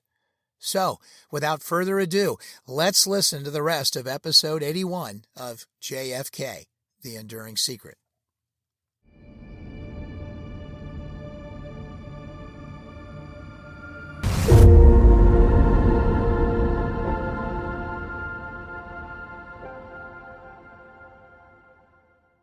If you will, sir, raise your right hand and be sworn. You solemnly swear to tell the truth in this matter, so help you God. I do. Thank you. Would you state your name for the record, please? John Stringer. Mr. Stringer, have you ever had your deposition taken before? I have not. As I mentioned to you just before we started the deposition, that I will be asking questions to you in the deposition. All of the answers that you provide will be recorded by the court reporter. Mr. Stringer, you are under oath, and unlike in the telephone conversation that you and I had earlier, federal law pertaining to perjury would apply here, and so we ask that you give your best and most honest recollection to the extent that you can. If you don't recall, then you should say that you don't recall, but it's very important that we get as best recollection as we can from you. Do you understand what I'm saying? Mr. Stringer, were you present at any time during the autopsy of President Kennedy? Yes, I was. What was your role generally at the autopsy? I took photographs of the body. Is there any reason today that you would be unable to answer the questions that I'm going to ask you honestly, fully, and accurately? No reasons. Were you ever previously under any kind of order or restraint from being able to talk about the autopsy? Yes, I was. Can you explain very briefly what the nature of the order was or the circumstances that put you under the order? Well, I think it was the morning after the autopsy. We were gathered into the commanding officer's office of the Naval Medical School, who threw the fear of God into everyone. And he had a paper that we all had to sign that we would not talk to anyone about what had happened on that particular night. Do you remember the name of the person who gave you the order? John Stover. Did he say why you were being put under an order not to discuss the autopsy? Not as far as I can recall. He just said that it was a very important thing that we were not to speak to anyone about it. Did he use the term secret or top secret in terms of the substance of what had happened at the autopsy? I think he did. Which term did he use? I remember a secret, whether it was a top secret or not. I don't know. Did Captain Stover say anything about orders coming from the White House? I think he said it was orders from the Surgeon General. Mr. Stringer, have you ever had a security clearance? Yes, I have. Did you have a security clearance at the time of the autopsy? Yes, I did. Did you ever have access to classified information? Yes. What was the highest level of security clearance that you had? I think it was a top secret. I had someone send me some copies of the pictures, which I sent back.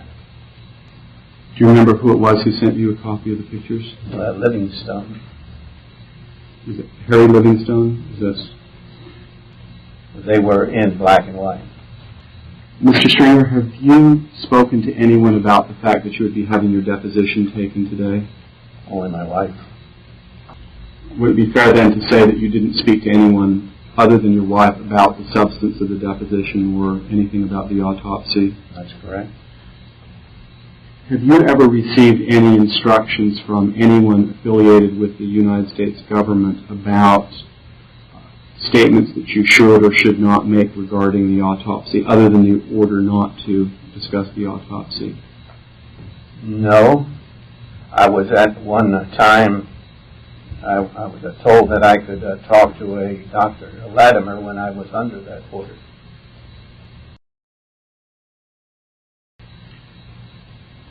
After the autopsy, did you ever speak to any of the physicians who were present at the autopsy regarding the autopsy? No, I don't think so. So I can't remember. You don't remember then, for example, ever speaking to Dr. Humes about the autopsy? No, I don't think so. Do you remember speaking with anyone else who was present at the autopsy other than the doctors about the autopsy? Well, I had a corpsman there, but we never spoke about it. Is the corpsman named Mr. Reeby? Yes, correct. When was the last time you saw Mr. Reeby, approximately?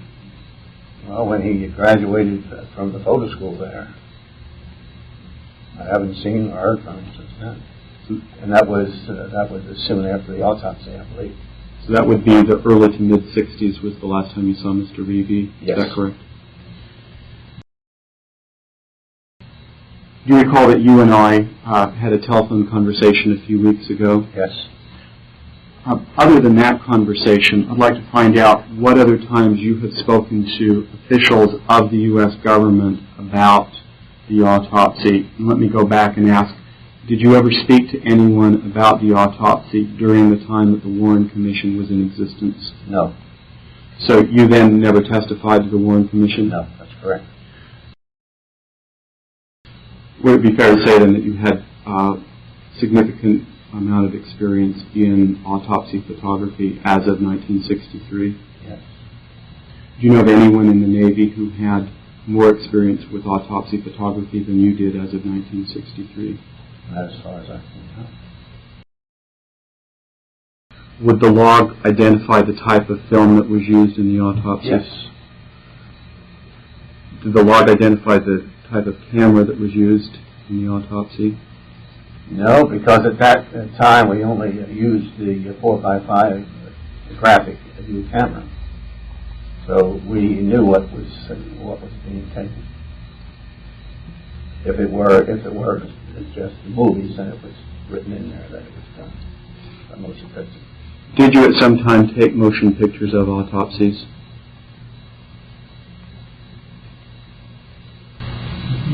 I don't remember taking any. So these then, the photographs would be not only of the body of the deceased, but any sections that had been taken or any body parts. All of them would be identified by the number. After the photographs were taken or exposed in the ordinary course, what would happen to those photographs from the autopsies? They would be sent to our lab, and they would be then taken out of the film holders and then processed.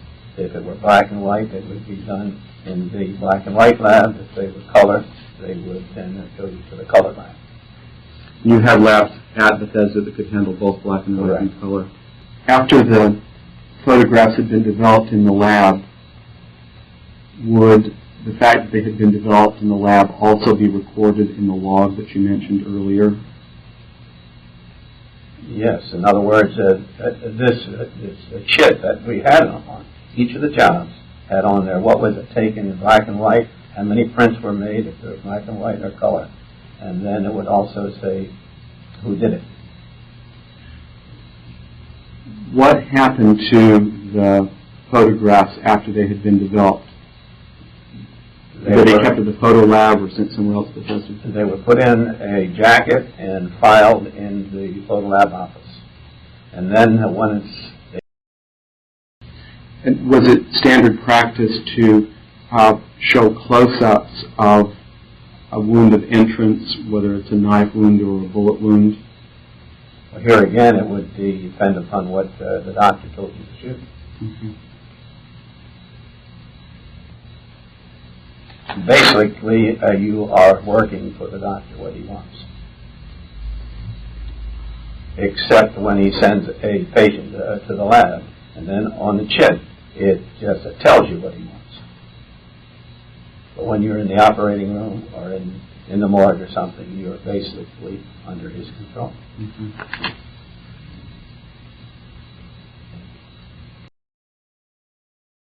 At that time, we were in the process of changing from 4x5 to 35 millimeter, and we were the commanding officer wouldn't let us purchase any more 4x5 film because we were in the midst of buying 35 millimeter cameras in the film. Would it be standard practice in 1963 to have autopsy photographs all in color? Generally, it was done both, the color and black and white. When it was done in black and white, would you use a press pack or just the back that would hold two? No, just the back that would hold two.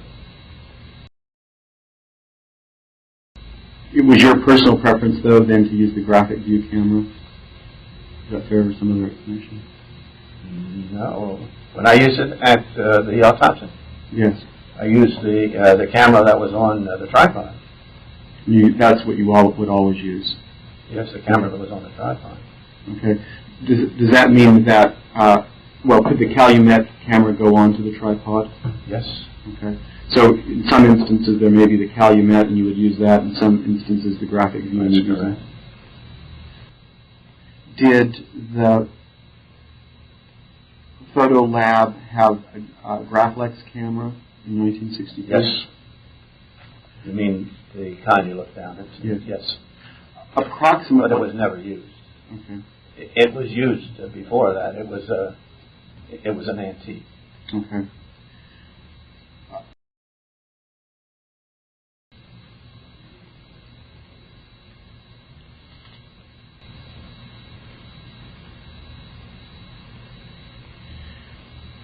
Do you recall the kind of color film that was used around 1963? Kodachrome, I think it was Kodachrome.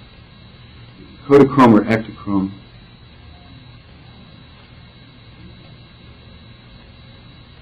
I think it was a Kodachrome. I'm not sure, to tell you the truth. I think it was a Kodachrome.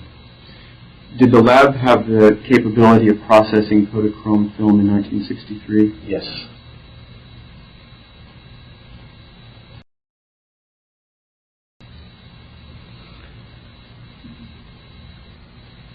In autopsy photography, did you ever use color negative film around 1963? I don't think so.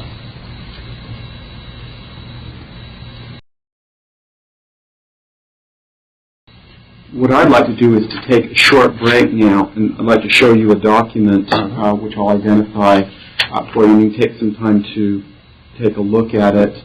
I'm going to ask you if the document helps refresh your recollection about any context that you may have had with the House Select Committee on Assassinations, and take your time to read it. Okay. Though you don't need to read it word for word, you're welcome to do so if you wish. The document is marked exhibit number 19, and it appears on its face to be a memo to the file from Andy Purdy, dated August 17, 1977.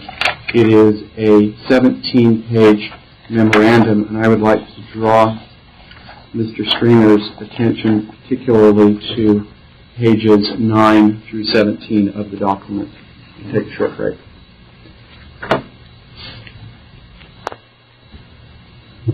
Mr. Stringer, have you had an opportunity to look through Exhibit 19? Yes. Does the exhibit help refresh your recollection as to whether you ever spoke with people on the House Select Committee staff? I don't remember speaking to them. Do you recall ever having seen the document before that's now marked exhibit number 19? No, I've never seen it. After 1966, regarding which you previously testified that you had gone to the archives to make an inventory. Have you ever seen the autopsy photographs at the archives at any point after that? I have not.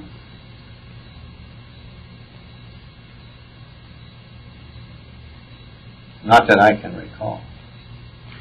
In the document marked Exhibit 19, it refers on page 14 to a visit that a Mr. Stringer and Jim Kelly and Colleen Boland took to the National Archives. Does that help refresh your recollections whether you ever went to the archives? It does not. I don't remember. As you're sitting here today, does this seem to you to be very unlikely that you went to the archives, or you just have no recollection one way or the other? I don't think I went. I don't have any recollection of it. And at the 77, I was living in Myrtle Beach. It does say that I was staying with my daughter, whose the name is wrong here. It's R-U-S-K. Mrs. Rusk rather than Mrs. Ross. I certainly don't remember going to the archives with these people. I don't know how I would have gotten there.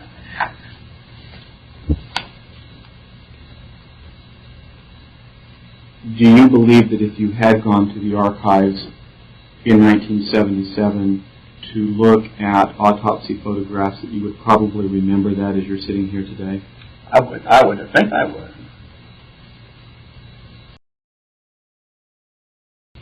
In the autopsy of President Kennedy, was there anyone else present taking photographs in addition to yourself? No. You had previously mentioned the name of Mr. Reeby. Do you recall that? Yes. Do you have any recollections whether Mr. Reeby took any photographs during the autopsy? Mr. Reeby had a camera. We thought it was an occasion and that we might take some pictures of some of the people in the room. And one of the FBI agents or CIA, whoever it was, saw the camera and he took the film out of the camera before there was any exposure to me. When he took the film out of the camera, did you see him take the film out of the camera, or did you hear about that? I heard about it from Reeby. Okay. Was it your understanding that the film had been exposed to light? Correct. Now, if a film is exposed to light, would it be something like translucent or transparent, or would it be black if it was subsequently developed? It would, if it were developed, it wouldn't show anything. It wouldn't show anything, but would the film be dark or would it be clear? It should be clear. There's no exposure. Do you know what kind of camera Mr. Reeby had at the autopsy? It was a 120. I don't know it. I don't remember the name of it. Are you familiar with the name of Mr. Robert Knudsen? A doctor? A White House photographer. Not that. Do you ever recall meeting with anyone who was a White House photographer anytime during the Kennedy or Johnson administrations?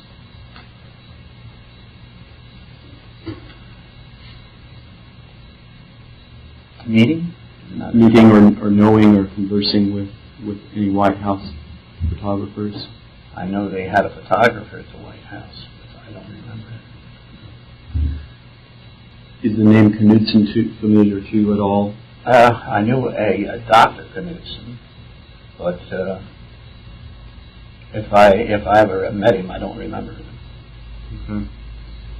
In addition to Mr. Reeby, was there anyone else at the autopsy who had a camera that you recall? None at all. If there had been someone else at the autopsy with a camera, do you believe, as you're sitting here today, that you would recall that? If he had a camera, he couldn't take a picture there anyway.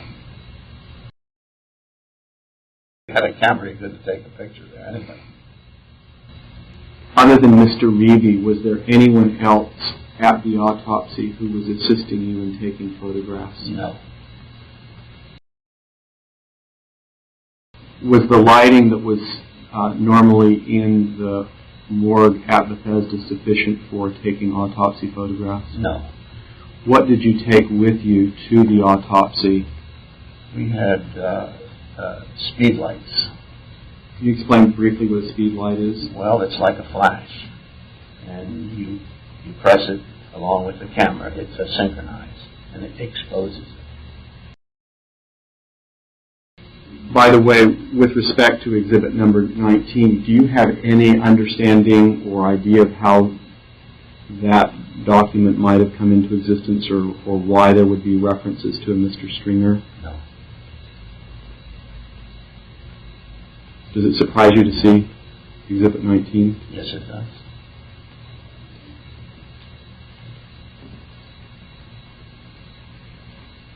Although there are things in there that are true.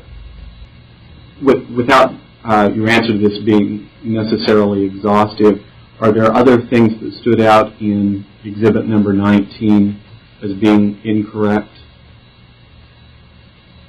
Is there anything that you now recall seeming to be incorrect? I don't know.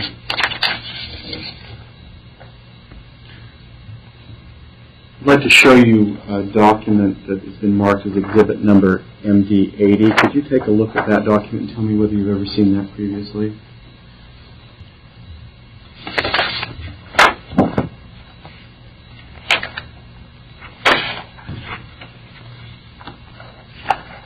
Yes, I evidently moved that, yes. I'll state for the record that on its face, exhibit MD80 appears to be a letter dated September 11th, 1977 from Mr. John T. Stringer, Jr. to Mr. Donald A. Purdy, Jr.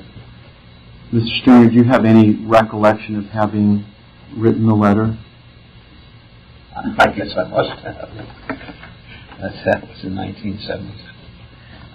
I don't have a copy of it. As best you can tell, is that your signature at the bottom of the page? Yes, I would say it is. Yes.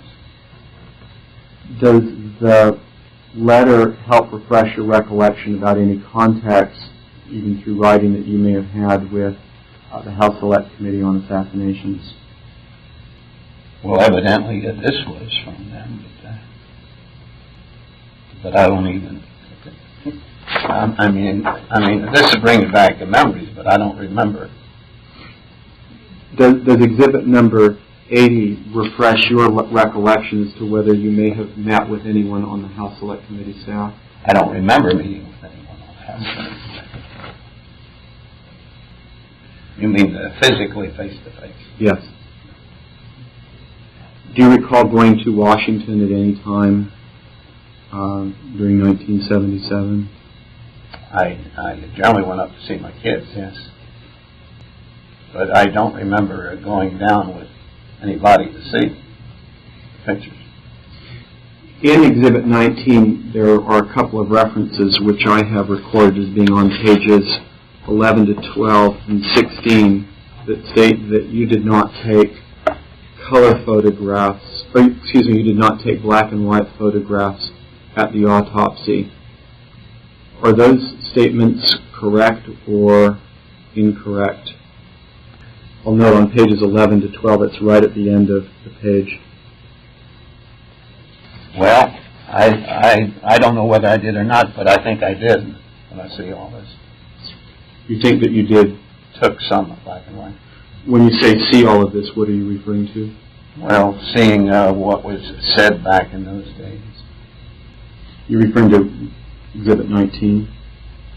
Well, I am referring to some of the other things that were said that they were black and white taken.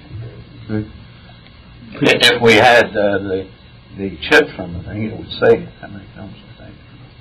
Do you recall having filled out the chit with respect to the autopsy of President Kennedy? I think so.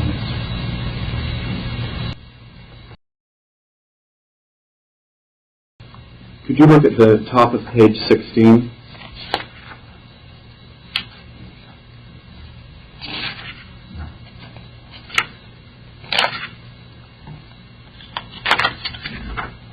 Yes. The first full sentence, which I'll read for the record. He said in the general autopsy, he took only color photographs. Let me try that again. He said in the general autopsy, he only took color photographs. Do you see that at the top of the page? Yes. Is that a correct statement as to what you did during the autopsy? I actually don't remember, but we generally took black and white and color at the same time. And now, if we have the black and white negatives, then we probably take it. But then you can also take black and white and negatives from the color. When you say we took them, whom do you mean by we? I. Excuse me. Could you describe for me how the photography took place at the autopsy of President Kennedy, and maybe if we can just start out by, were you present in the morgue when the body arrived? Yes, I was in the morgue when the body arrived. Prior to the time the body arrived, had you taken any photographs? No. When did you first start taking photographs? After they had finished the x-rays and put the x-rays on the view box and interpreted them.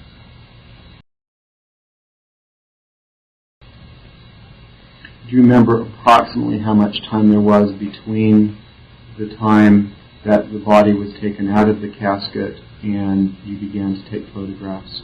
Well, it must have been more than an hour by the time they took the x-rays and they had to develop them and bring them back down.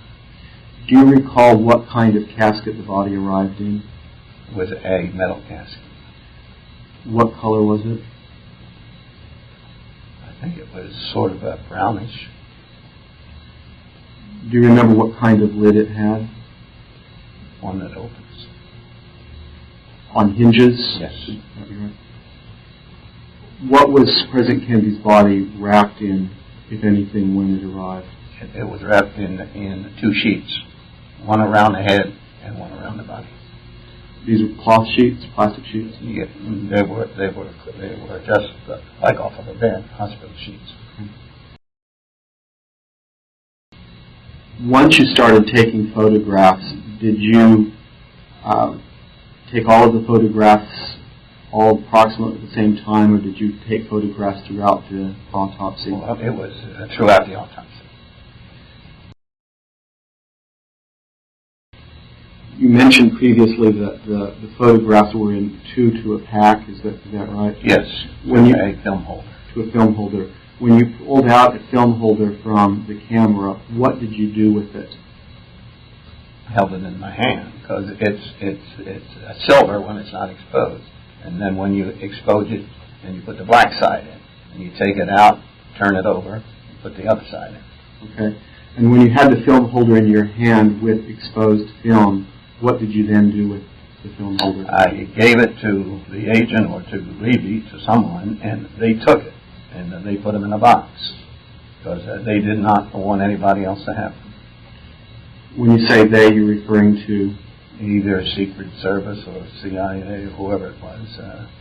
They said that's what we were to do. Okay. Did anyone show you any identification so you would have known whether it was Secret Service or any other agency? No. They were wearing civilian clothes? Wearing civilian clothes, and I believe Dr. Humes and Dr. Silver said to do what they wanted. Okay. Do you recall at any point taking just one of the sheets, or exposing one of the sheets in a holder and not exposing the other sheet? Never. That wouldn't have been your practice, just to do one No. side and then hand it to them. And so, roughly, you would estimate that there would be 2 sheets that had been exposed for each holder. For each holder. Is that right? Did you alternate between black and white sheets, or did you take all color and then black and white? Do you have any recollection? No, you'd have to alternate.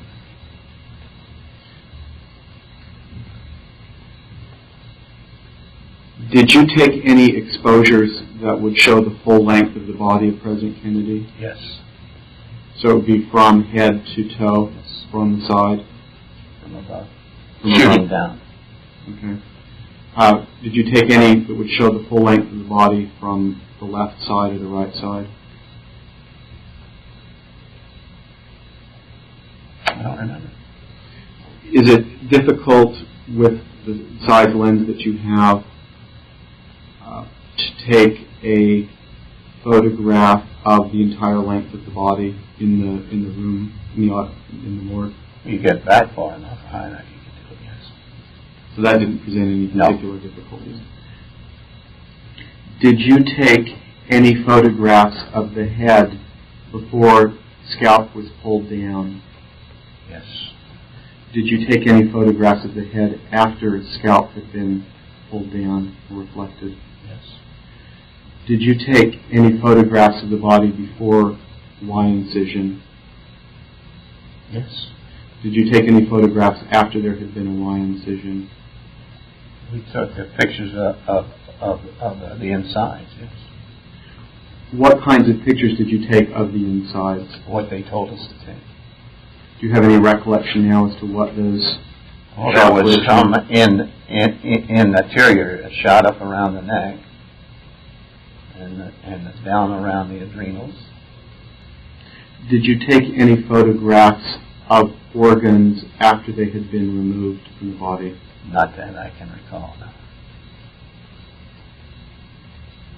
Did you take any photographs showing the inside of the cranium? After the brain was removed? Yes. I don't remember.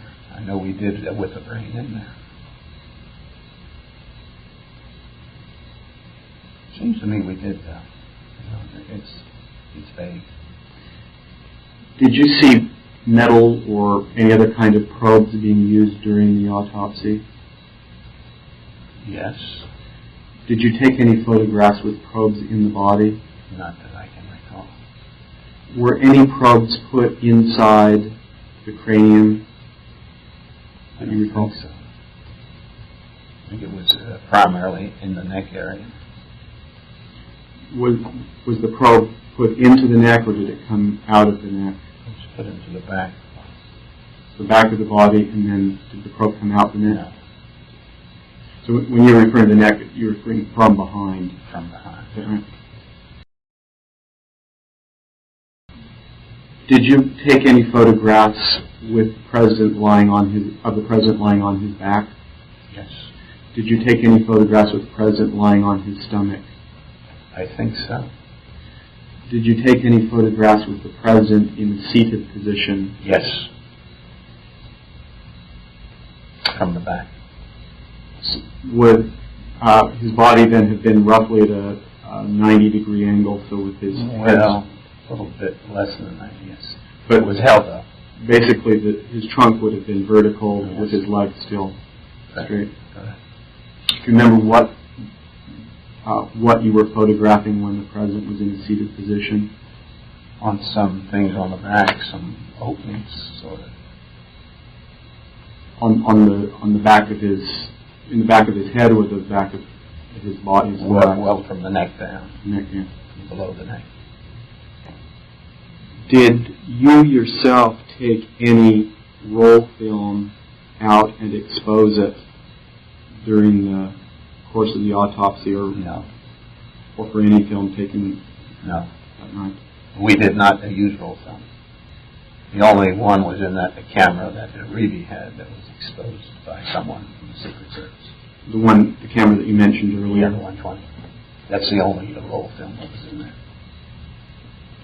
Could you turn again to exhibit number 19, page 10? Could you look at the bottom paragraph on page 10, please? Read that through. As you're sitting here today and you see a reference to a small camera, would that prompt in your mind a 35 millimeter or a medium format? A medium format. Because we didn't have a 35 millimeter. Mr. Stringer, we have an audio recording that has been told to us is an audio recording of a telephone call between you and Mr. Lifton that was mentioned earlier. That it's been told to us, was recorded about 1972.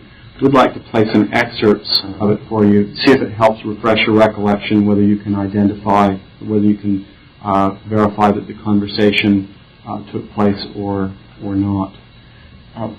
What I'd like to do is to give you a copy of the transcript that we have made from this recording, and you should listen. The transcript should be to help you find it, and you can verify whether the transcript seems accurate to you as we play part of the tape. After we play it through once, you're welcome to have us play it through again. Some of the portions of this are going to be of greater interest to us than others. And let me just state for you that in some portions of the tape, Mr. Lifton states his opinion about issues, and we're not interested in Mr. Lifton's opinion. We're interested about the questions that he asked you and the substance of your answers. So if Mr. Lifton says that somebody said something or somebody didn't, we're not asking you to verify whether that's true or not, and just assume that you're not paying attention to that. This is down at the bottom of the page, so excerpt number 2.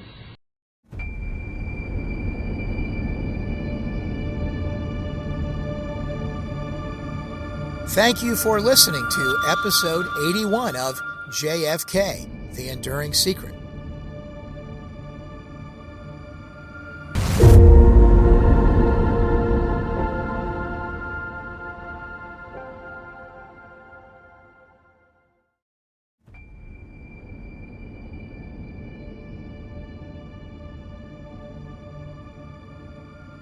Welcome to JFK and The Enduring Secret. I'm your host, Jeff Crudell.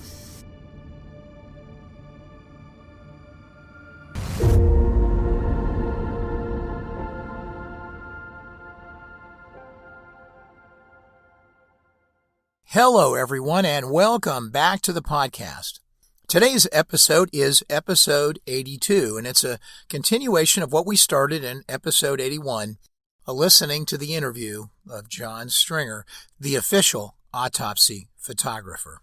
You know, according to Floyd Reeby, on the night of the autopsy, Reeby used his own personal Canon 35mm camera.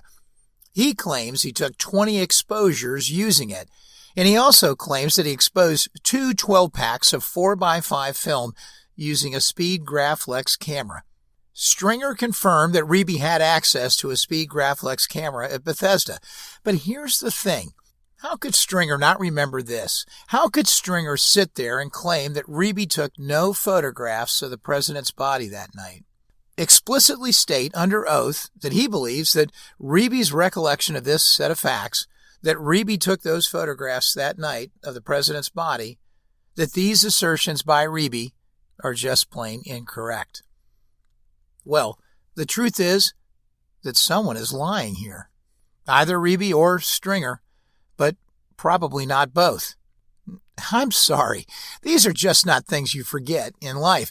Maybe you forget who was taking pictures at a family event. Maybe you forget who had the camera on vacation. Maybe all of that. But here is the thing. You just don't forget this kind of stuff. Not when the both of you are photographers at the autopsy of the President of the United States. No way. Now, Reeby claims that he took another 24 pictures using the 4x5 Speed Graflex. So Reeby himself claims that he took 44 pictures in total. Was this to be added to the official tally that John Stringer himself takes credit for? Or is it simply part of the existing total picture count? That is an important question to answer. The only problem here is that Stringer thinks that he took all the autopsy pictures himself.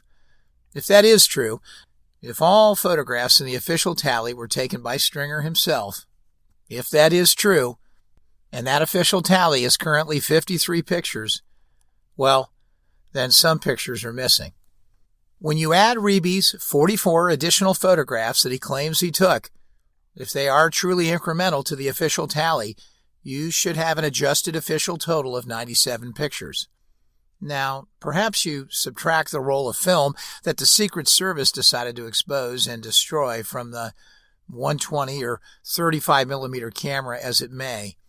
For this purpose, we'll assume it's the entire roll of 35mm film that Reeby states was a roll of 20 exposures. Remember, Stringer contends that the only camera Reeby had was the 120 format. But regardless of whether it was the 35mm or the 120 format camera and film, it seems reasonable to assume, based on the testimony, that this is the roll of film in question that was confiscated and exposed, and then rendered useless. The math I just went through would put the updated tally back to a number that just includes the additional pictures that Reeby took that were salvageable. So there should be at least 24 more pictures that were taken with the other 4x5 camera that night, and those pictures are seemingly unaccounted for, not in the official tally. Okay, let's say that is true. Unless Stringer was playing wrong and some of the pictures taken in the official inventory that night, that inventory is still to this day sitting there at the National Archives. Well, maybe some of them were taken by Reeby with the Speed Graflex. I won't yet get into the discussion on the type of film used, but the bottom line is that if Reeby did take pictures separately that night, then there are likely many pictures missing from the official inventory. Oh, and the detail about what camera Reeby actually used, that's still bugging me too. Throughout Stringer's testimony, he is adamant that Reeby took no pictures other than at the start when Reeby apparently, that is based on Stringer's testimony, pulled out a 120 format camera, not a 35mm format camera as Reeby states, and that as soon as he started taking pictures, the film in the 120 format camera was confiscated by Secret Service agents. And there was a denial by Stringer that Reeby ever took pictures of the body. And certainly, in Stringer's view, there was no use by Reeby of a 4x5 camera and no use of a 35mm camera by Reeby. By the way, a 120 format camera is one that has film that's about 60 millimeters wide. It's a larger negative than a 35mm camera, almost twice as large as a 35mm. The technology contained in that type of camera, along with modern lenses, generally allows for a similar quality of photographs, even when using film that is almost half the physical size of a 120 format. Like everything we touch today, the 35mm cameras were just coming into vogue during that era, and they were smaller and more versatile in some ways than the old-time counterparts, such as the cameras that used 120 film. Even Stringer referred to the 120 format camera as an antique. Today's episode is a continuation of sworn testimony at the ARRB by John Stringer, who was the official autopsy photographer. And it's good stuff. First, let me reiterate something that you have heard ad nauseum in this autopsy series, and you will continue to hear it until we are done. Every interviewer asks whether the wound to the head damaged the occipital area of the skull. That is, the lower rear area of the skull. The reasons for this are rather simple.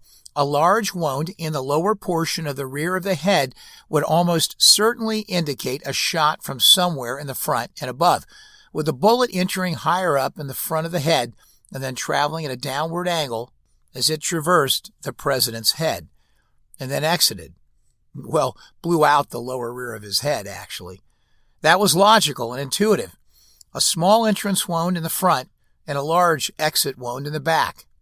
As I said, this scenario would have likely produced a blowout in the back of the head. And indeed, many believe that's exactly what it did. And the force of the kill shot blew brain matter and skull tissue all over the presidential limousine, behind the president and to his left as well. And a portion of the skull landed on the ground, presumably behind where the limousine would have been. That included the Harper fragment, and we'll tell that story soon as well. On the other side of this discussion were folks who were Warren Commission disciples and knew that evidence supporting a headshot that came from the rear would have to be strengthened in order to strengthen that theory that the shots came all from the rear window at the school book depository. The House Select Committee did just that as they studied, debated, and finally voted on the topic during their 1978 hearings, and eventually placed the wound of entry related to the headshot at a much higher position on the skull, similar to conclusions of the Clark panel. These are all oversimplifications, of course, of the ballistics involved, but in the end, that is basically the case, and their change all but sealed the idea related to the fatal headshot. And I am repeating the discussion here about the possible damage being primarily in the occipital area in order to give you context when you hear it said by the participants in these depositions. When we talk occipital, we're talking the lower part of the rear of the head. Well, I've already given you a sneak preview of some of what is in this episode, but let me summarize a bit more for you. A few more Cliff's Notes, if you will. So you'll have them once we pivot to the audio testimony. You know, one of Stringer's opening remarks is one of the most telling. When asked if any of the pathologists prevented a picture from being taken that night at the autopsy, well, after a long pause, he said, "I don't know how much they wanted to show." This remark, in its delivery on tape, may have been perfectly innocent. A common man staring at the most powerful man in the world, newly cut down and destroyed. What a feeling he must have had, viewing him in this most vulnerable poise. But it emphasized the fact that there were hesitations about taking pictures, no doubt about fully documenting this gruesome crime in real-life photos. Understandable to a degree, I think. But on the other hand, once you decide to take pictures at the autopsy, any pictures, haven't you already made that decision? Well, as I mentioned at the outset, you get to hear the controversy between Reeby's recollection and Stringer's. And this is the first time that we get to listen to the effects of David Lifton's truth serum. I call it truth serum because the interrogators played the original Lifton interview of Reeby so that Stringer could hear it. Stringer was also shown a transcript of those Lifton interview tapes with Reeby, and you'll hear Reeby clearly say on the videotape that there was nothing in the occipital region in the back of the president's head. It was just a big hole. Maybe the real truth serum, though, was listening to a Lifton tape with his own previous statements on it, where Stringer could hear himself say that the wound was in the occipital area. More on that in a moment. Stringer recognized Lifton on the tape, and Stringer heard his assertion that the head wound was in the occipital region. Stringer was asked if he agreed with what Reeby said about the head wound being in the occipital region, and he said no. He strongly disagreed with what Reeby said. Reeby would assert to Lifton on videotape that he took shots of that gaping hole in the occipital region of the president's head. So where are they?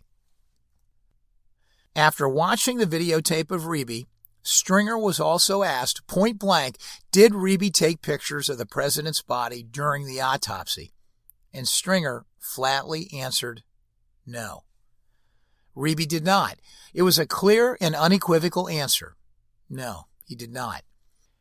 Jeremy Gunn was the ARRB attorney who was conducting Stringer's interview, and he would, again, ask Stringer if Reeby had a 35mm camera at the autopsy.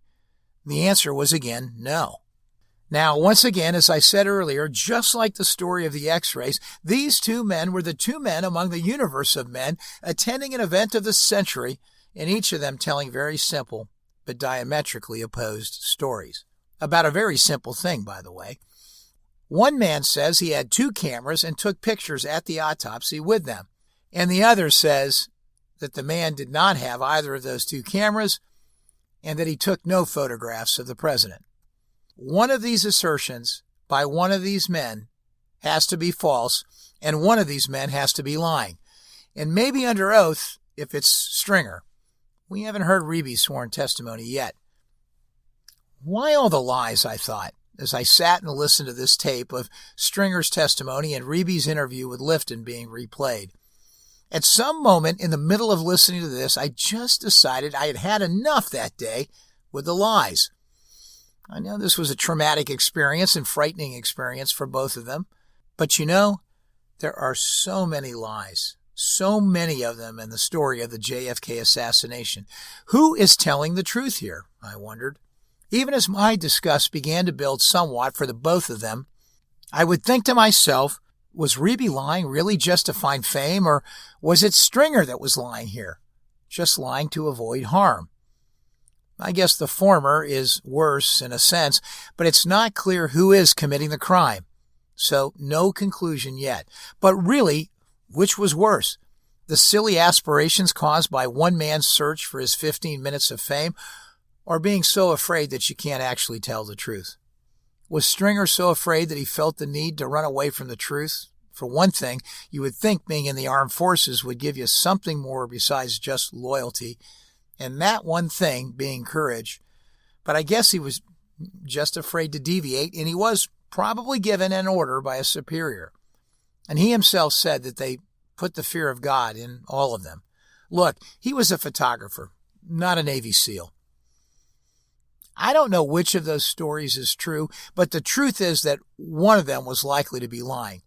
I don't often talk about these things in this way and out loud in the podcast, but these exchanges are particularly troubling to me. They do confirm that there is more to the story, and really at the same time, these lies do nothing to solve the crime. That may be the real tragedy in all of this, and it's such a signature theme of the JFK assassination. I guess it's that way in any murder, but here in the JFK story, it's present in spades. And today, it's just plain making me mad as a hornet. The Reeby and Lifton exchange that you hear played in this episode addresses perhaps the most infamous picture taken at the autopsy. It's a photograph of the rear view of the head that shows the hair and skin of the president completely intact. Almost pristine, really, and Reeby confirms that he saw nothing of the sort and that there was a great big gaping hole there. A big hole that was nowhere to be seen in that photo. And now that photo sits in the National Archives as an official autopsy photo. There's been much speculation that somehow the skin could be pulled up and down by retracting the scalp, covering the gaping hole. That seems almost incredulous given the extent of the damage that we know existed. Yet it has been discussed as a possibility, and some have said that was the case, and they saw it. Reeby is here today to tell you flat out that just wasn't the case. There was a hole there. Reeby states on the Lifton tape that he doesn't believe this infamous photo to be an authentic picture. Reeby's words are clear. He says it's not an authentic photograph. More of the interview is redundant. Stringer continues to deny, again, that Reeby took any pictures of the body and continues to deny that there ever was a 35mm camera present at the autopsy. Oh, one more Reeby quote about that infamous picture of the rear of the president's head. He would finish up his discussion on that one by saying, "I remember what I saw, and this is not what I saw." Asked whether his memory could be faulty, perhaps fading as a result of the years gone by, he said something that is very logical and intuitive to me. He went on to tell Lifton that this was such a shock at the time to see this, that it was embedded in his mind, and that there wasn't much chance that he was getting it wrong after all these years. Reeby said he would stake his reputation and his life on it. That is, that there was a very large hole in the back of the president's head in the occipital region. Even after listening to this section of the Lifton-Reeby videotape, Stringer would continue to disagree with Reeby's observations. Maybe even more fantastic is the fact that Stringer would deny that he himself had ever told Lifton that the wound was in the occipital region of the head. He would make that statement under oath to Jeremy Gunn, even after listening to himself on the tape with Lifton say those words. He literally refused to acknowledge that he had said that in those words on that tape, even after listening to it. Right now, I'm just shaking my head because Stringer was under oath when he made such an outrageous statement, and the best that he could do after realizing what an obvious lie he had just promulgated, even after listening to his own words plain as day on that tape, stating he still did not believe that he had said that. As if someone had recreated his voice, perhaps. I don't know what he was thinking. It was such a bold-faced, unbelievable lie, he just couldn't believe that he was on tape, on record, that the wound was in the occipital region. And after a moment of pause, the best he could do was to retreat to a lesser position, saying that if he did say it at that time, he just didn't know why he would say it. Now, none of that makes any sense, of course. You know, I played this portion of the audio recording maybe 20 times if I played it once, and just continued to ask, why would Stringer at this advanced stage in his own life, when men and women were beginning to tell the truth about the JFK assassination, why would he have told the most dangerous of things in those early years? And now, in the later years, deny his earlier statements so long after the incident itself. Was he a more courageous guy in the beginning and then someone got to him later on? Was he, like some other witnesses, still wondering what forces might be at work or what ramifications that this whole thing might still have for the safety of his family if he told the truth? But hadn't he already told the truth years ago, privately to Lifton? Weren't those statements made in the earlier years true? Or were they false then? But if so, why? He was not a seeker of fame or fortune related to this topic. That is for sure. Another thing is for sure, there was probably more risk then, at least more risk than during the period of his ARRB deposition. So what is the correct answer? Why the switch in a seemingly odd direction in his later years? It seems like such an Alice in Wonderland through the looking glass twist of fate. Maybe he was lying in the beginning and now at the ARRB he was telling the truth. Wouldn't that be something? But honestly, I doubt that to be the case. Well, who knows? I'll leave it to you all to figure this one out. I'm hungry already and definitely in need of a sandwich. Geez, this story of the JFK assassination really is a case where fact is stranger than fiction. I know this last little bit here at the end is all speculation on my part, but I'm just saying. Well, now it's time for us to listen to the rest of episode 82 of JFK, The Enduring Secret.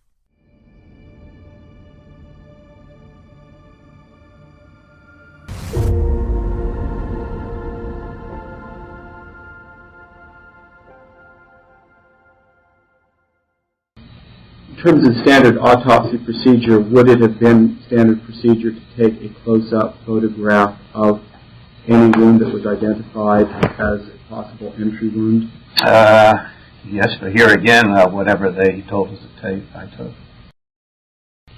Do you recall during the autopsy believing that a photograph should be taken, but one was not asked for you to take?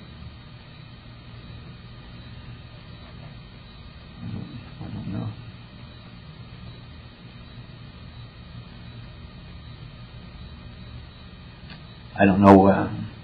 I don't know how much they wanted to show,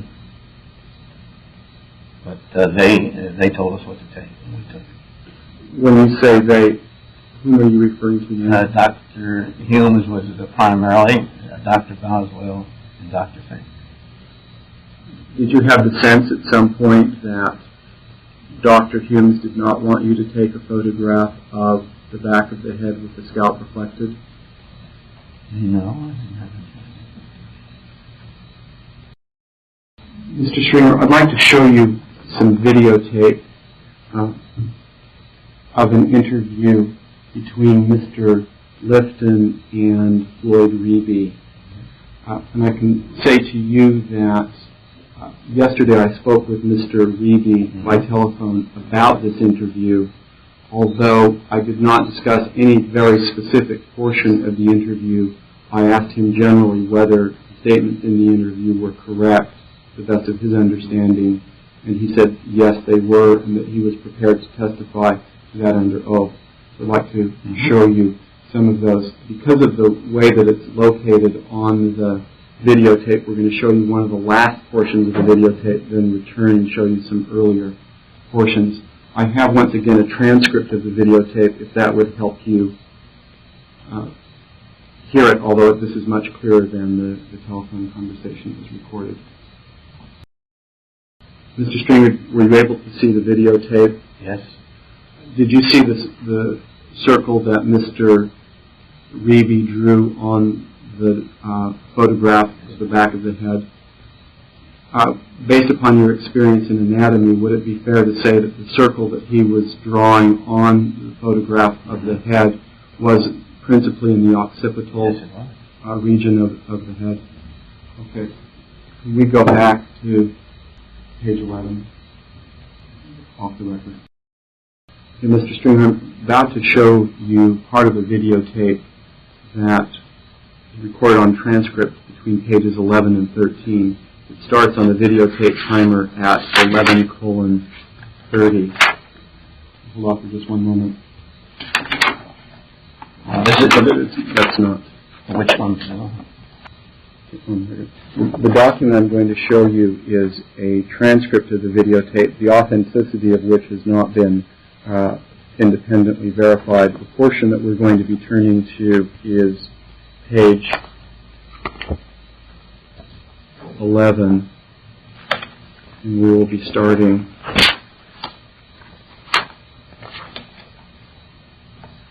at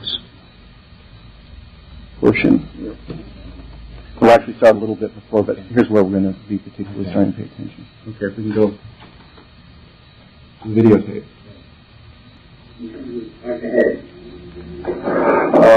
From that angle, I didn't see anything wrong with the head, though there is no notch right here. The notch right there. So tell me how you learned more about that. Well, when they sat him up, right after, I think it was Colonel Fink, an Army ballistic specialist came in, pathologist, and they were, him and the Navy pathologist were all talking, and then he set the president up, and nothing was left there back of his head. Well, what did the back of the head look like? Nothing. There was nothing there. What was there? A big hole. Big hole. Big hole. Right in the opposite region of the head. And put your hand again, where was it? Right back here. Okay, how high did it go? Give me a look. Well, from the figure, the center of the head, maybe 3 inches back was still bone. Was there? Yeah. And from 3 inches down to the base of the skull was gone. Just gone? Yeah. When they raised him up like that, and you were looking at him, right? Well, I was in front, but then I walked around back to get some broad views of what was happening. Had he already been flapped? What do you mean flapped? Well, we didn't talk to use the expression flapped. This is the removing the scalp. Oh, yeah, that had already been done. That was already open, the skin. The skin was already open? Yeah. I see. And so you saw this hole back there? Mm-hmm.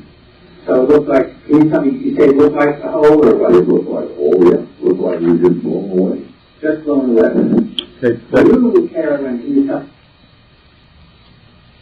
Mr. Stringer, are you able to recognize Floyd Reeby from the videotape? Yes, I guess it's him. It sort of looked like him. Looks like him. He's a little bit older than the last time. Yes. Does Mr. Reeby's recollection of sitting the president correspond with your own recollection? They did set him up, yes.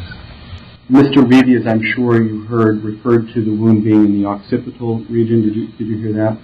Does that correspond with your own recollection? No, it does not. Okay, go ahead.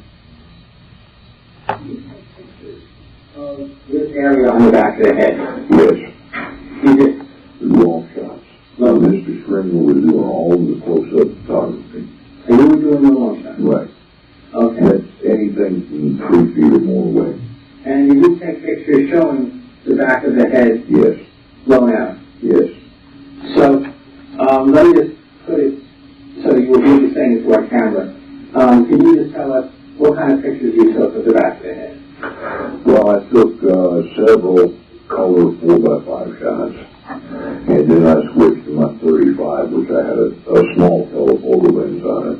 Okay. Nothing big. And if those shots showed what you described, what would you expect your pictures to show at the back of the head?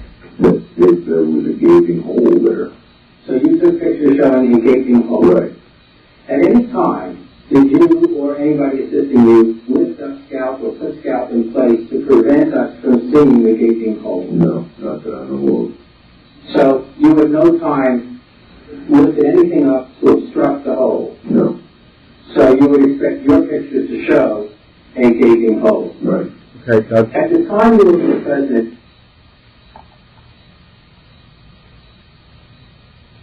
Mr. Stringer, were you able to hear the words of Mr. Reeby in the videotape?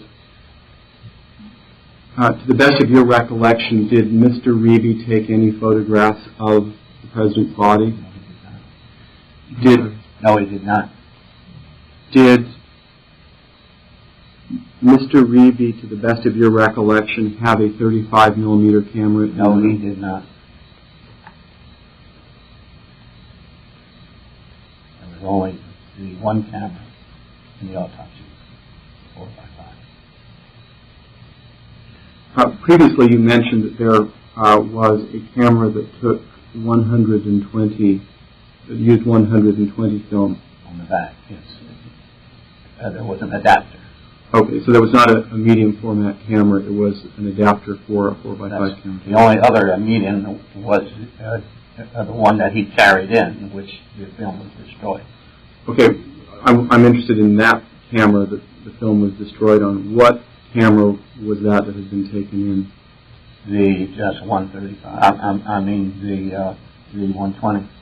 Okay, and that was the one that you had thought was likely to be a Mamiya Flex. Is that right? No, it was not a Mamiya Flex. So, what kind of 120? It was a cheap little camera that we had around the lab.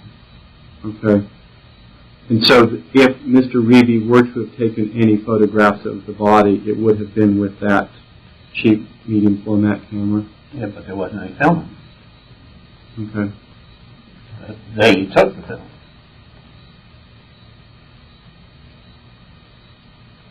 Okay. Doug, can we go to page 2135? But there's something here in the picture. I'm sorry, could we go back just a little bit before? Just very modest. Yeah. But this is the occipital region here. And what did you see there? Nothing. There was nothing there. But there's something here in the picture. Right. That's not a picture that How come this is the National Archive? How come this is here? I don't have any idea. Okay. Mr. Stringer, were you able to hear Mr. Reeve Yes, in I that was. videotape? And these scene photographs were taken with the 4x5? Mm-hmm. Not with any other camera? No, with 4x5. Did you take any pictures at all with 120 roll? Not 120, I did with 35. With 35? Right. The only 120 camera we had at the school I was not that good with. It was an old Mamiya Flex. Yeah. And I didn't like that camera really that much at all, so I used a Canon 35 millimeter. So you didn't take any pictures at all with a one? Not with the 120, no. Your pictures of the body were taken with a 35 millimeter? Did you take any pictures of the body with a 35 millimeter? Some, yeah. More or less general overview. I had a small roll, 20 exposures, 20 exposures. Do you remember the incident of taking pictures inside the chest? No. Well, I mean, do you remember finding a bruise inside the chest when they opened them up? Do you remember the wine incision? Yeah. Did they do it? You were there when they did the wine incision? Did they ask you to take any pictures internal? No. Pictures internally would have had been done with a tripod, I'm sure. Yeah. Because that's the way we've done it. Just, after I got out of school, I was at Pathology Institute.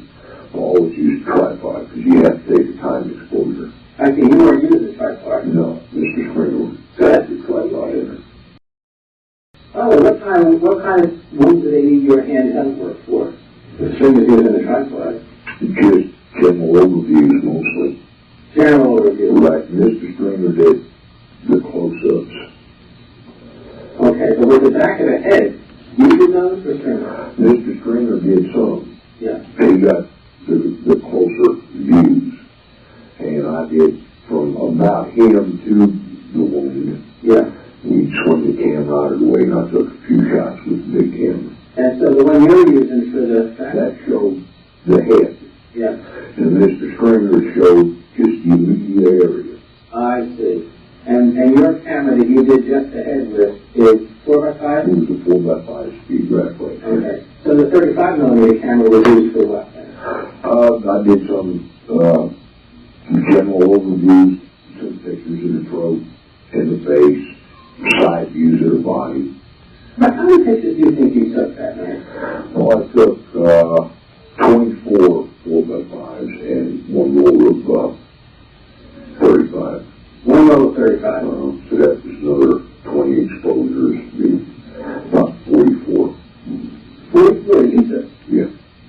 counting Stringer? No, I don't have any. He was, I think, Mr. Stringer was using color. Yeah. Because we had a big stack of film cassettes in there.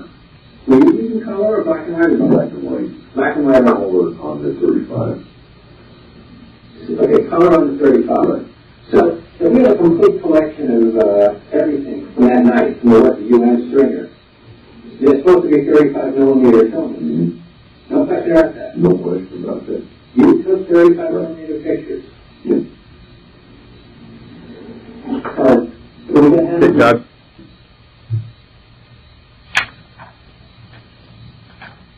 Mr. Stringer, were you able to hear the words of Mr. Reedy? Yes, I was.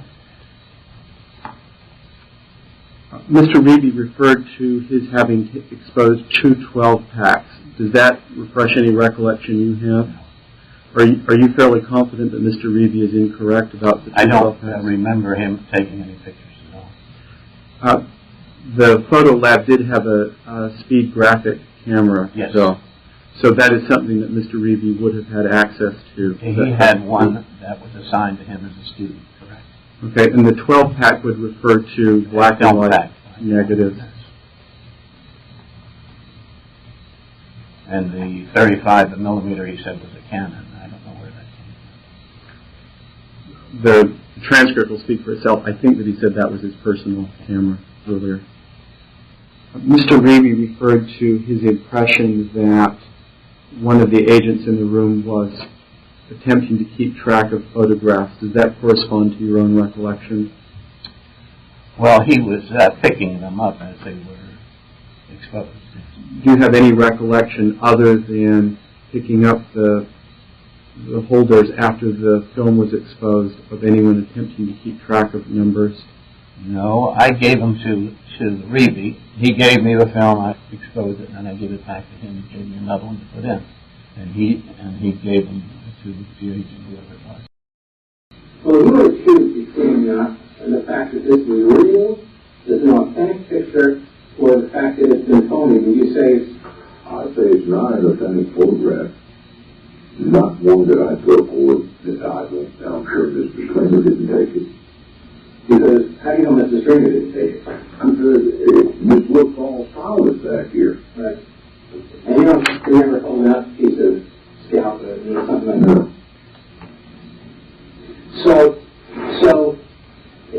Carol, let me ask you something like this. Mm-hmm. And you actually said, well, I think it's been phony. It's very possible. Very possibly it's been phony. Touched up or another body used in its place. Well, no, but psychologically, the way you react to it is that it's one of these two possibilities. Right. Because you remember the body. I remember what I saw, and this is not what I saw. Well, let me say this. In people are in court all the time with traffic accidents and witnesses, we hear about the unreliability of eyewitness testimony. Well, my client's innocent because, I don't care what the witness says, memory plays tricks. How possible is it that your own memory is faulty and that the back of the head was absolutely solid and that the holes not the front of the head? I don't think on this instance that this was such a shock. Seeing the president like that it was embedded in my brain, in my mind. I don't think I'm mistaken at all.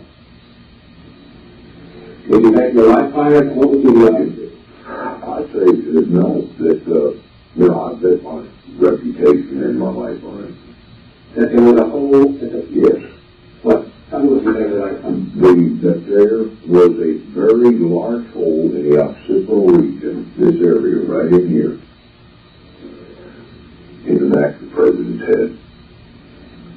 You took your life and reputation on that? Yes. Okay, Doug. What is he showing? What are you telling me? The photograph that he's showing is the same one that we saw at the beginning. With the hair? With the hair in the back. Mr. Stringer, were you able to hear Mr. Reeby in the portions of the video that we just watched? Do you believe that Mr. Reeby is inaccurate with regard to his memories from the night of the autopsy? Yes.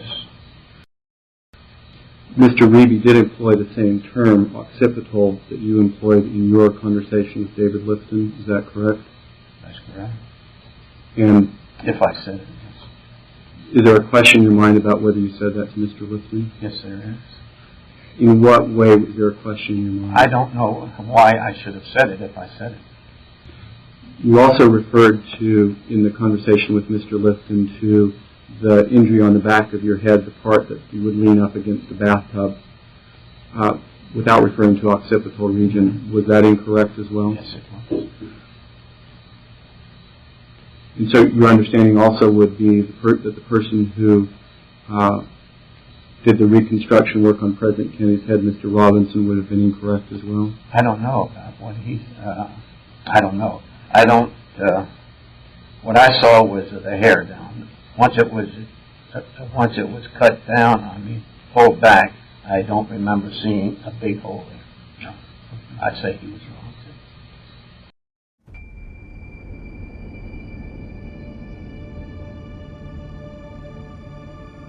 Thank you for listening to episode 82 of JFK, The Enduring Secret.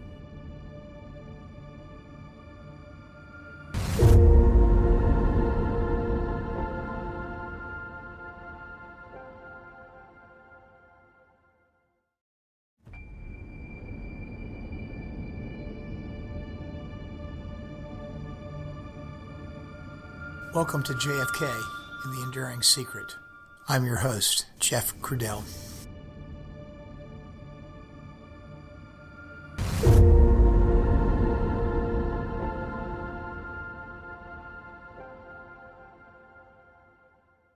Hello, everyone, and welcome back to the podcast.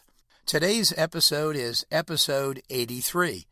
You know, everywhere we've gone in the story of the Kennedy case, well, it's turned into a wander. We're 83 episodes in, and we're still on the autopsy.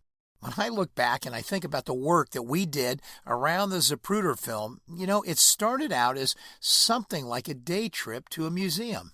What it ended up as was something much more. I mean, it was like spending a week inside of one of the Smithsonian buildings. There were just too many interesting artifacts to continue to look at when you were in this one particular and incredible place. If you've been to the Smithsonian Museum in Washington, D.C., really any of the Smithsonian buildings, or at least one of them that you really love, most of us have a favorite, you know exactly what I'm talking about. It's so easy to get lost in the things that you love or find interesting.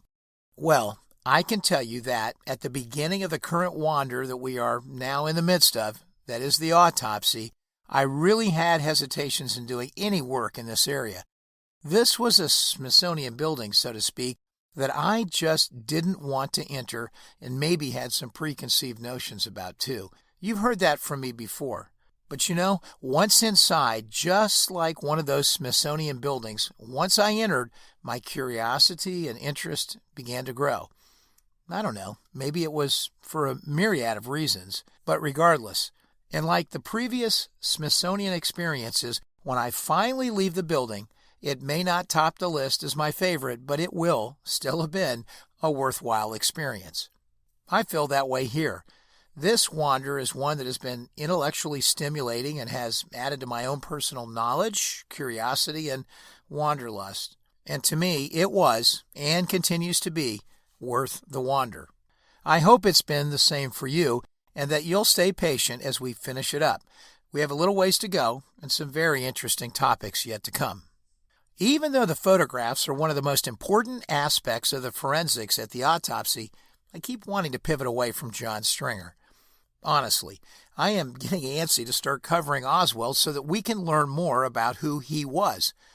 That tells you one thing, that your host here has Kennedy assassination ADD of sorts. But we can't leave the autopsy yet, and we can't leave Stringer yet, because there's more to listen to when it comes to Stringer, and it's important stuff. And like the broader analogy of the Smithsonian, as I said, we just can't leave yet, because the last few exhibits in the building are some of the best, and they really make the whole visit worthwhile. So today, we stay with Stringer in a sense, but we introduce one of the most controversial aspects of the autopsy, the forensic review of the brain. There wasn't much left of President Kennedy's brain as a result of the horrific damage delivered by the gunshots that day in Dallas. But there was enough left to perform procedures on it, and on the night of November 22nd, what was left of it was removed.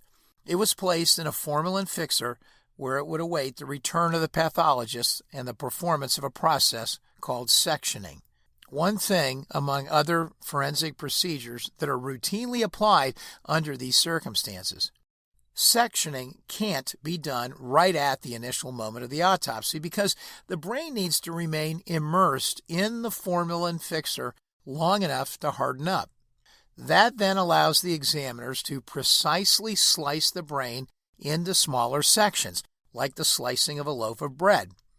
In those days, it was the only way to look inside and completely confirm the physical path taken by an object that penetrated the brain. Even today, there is no real substitute for sectioning an area. It's true physical evidence of precisely what happened.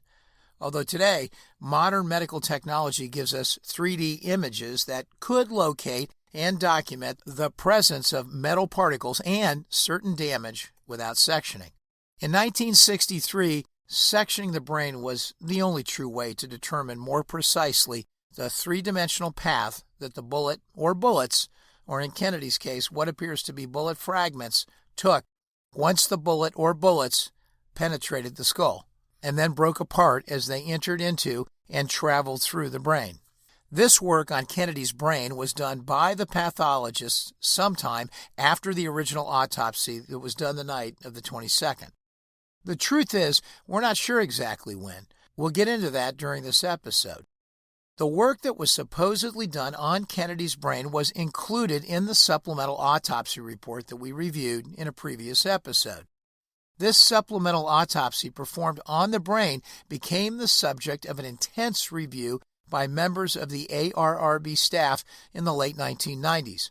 Work done primarily by Doug Horn, building on work previously done by Andrew Purdy with others involved as well, including all the interview work performed by Jeremy Gunn and his colleagues. This topic was explored extensively as a result of all of that. What you will hear today is the formally documented theory set forth by Doug Horn on the ARRB staff that makes a pretty good case that after the night of the 22nd, 2 separate brain examinations took place. Only here is the thing. They were performed on 2 different brains. Obviously, one of them not the president's.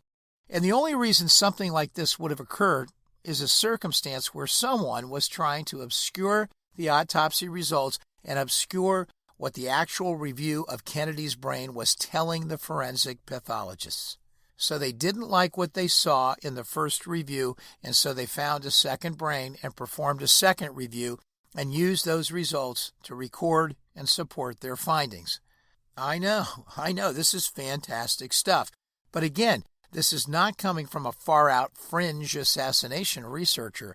This is coming from a memorandum prepared by Doug Horn contemporaneously as a member of the ARRB staff that conducted the official ARRB inquiries sanctioned by Congress in the 1990s.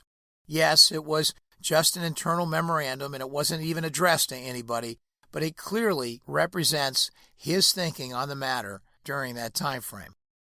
We'll hear from Stringer too, and some things he has to say here are very relevant. And one more thing.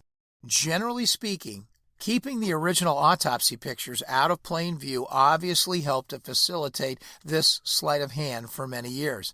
And of course, there is the idea that some of the pictures in the official autopsy collection at the National Archives contain pictures of this second brain.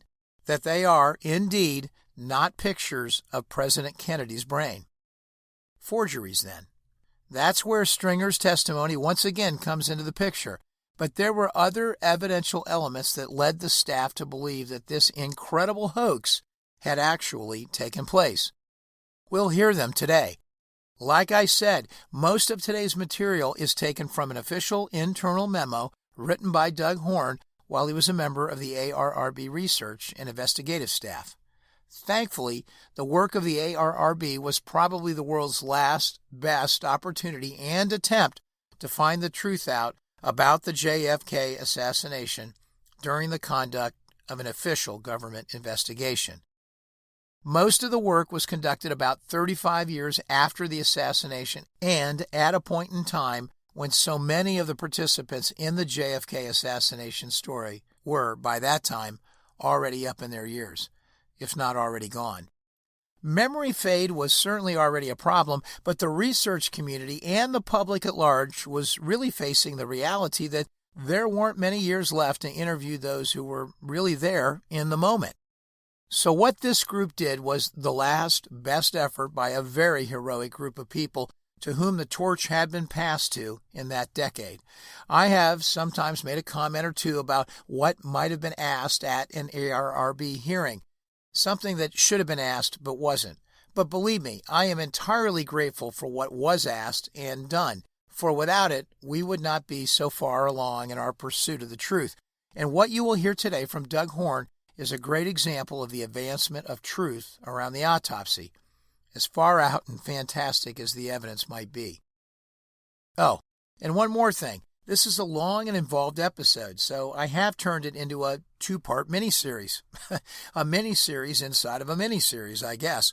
That means that you will have to listen to both episode 83 and episode 84 to get the entire details of today's story. So, without further ado, let's listen to episode 83 of JFK, The Enduring Secret.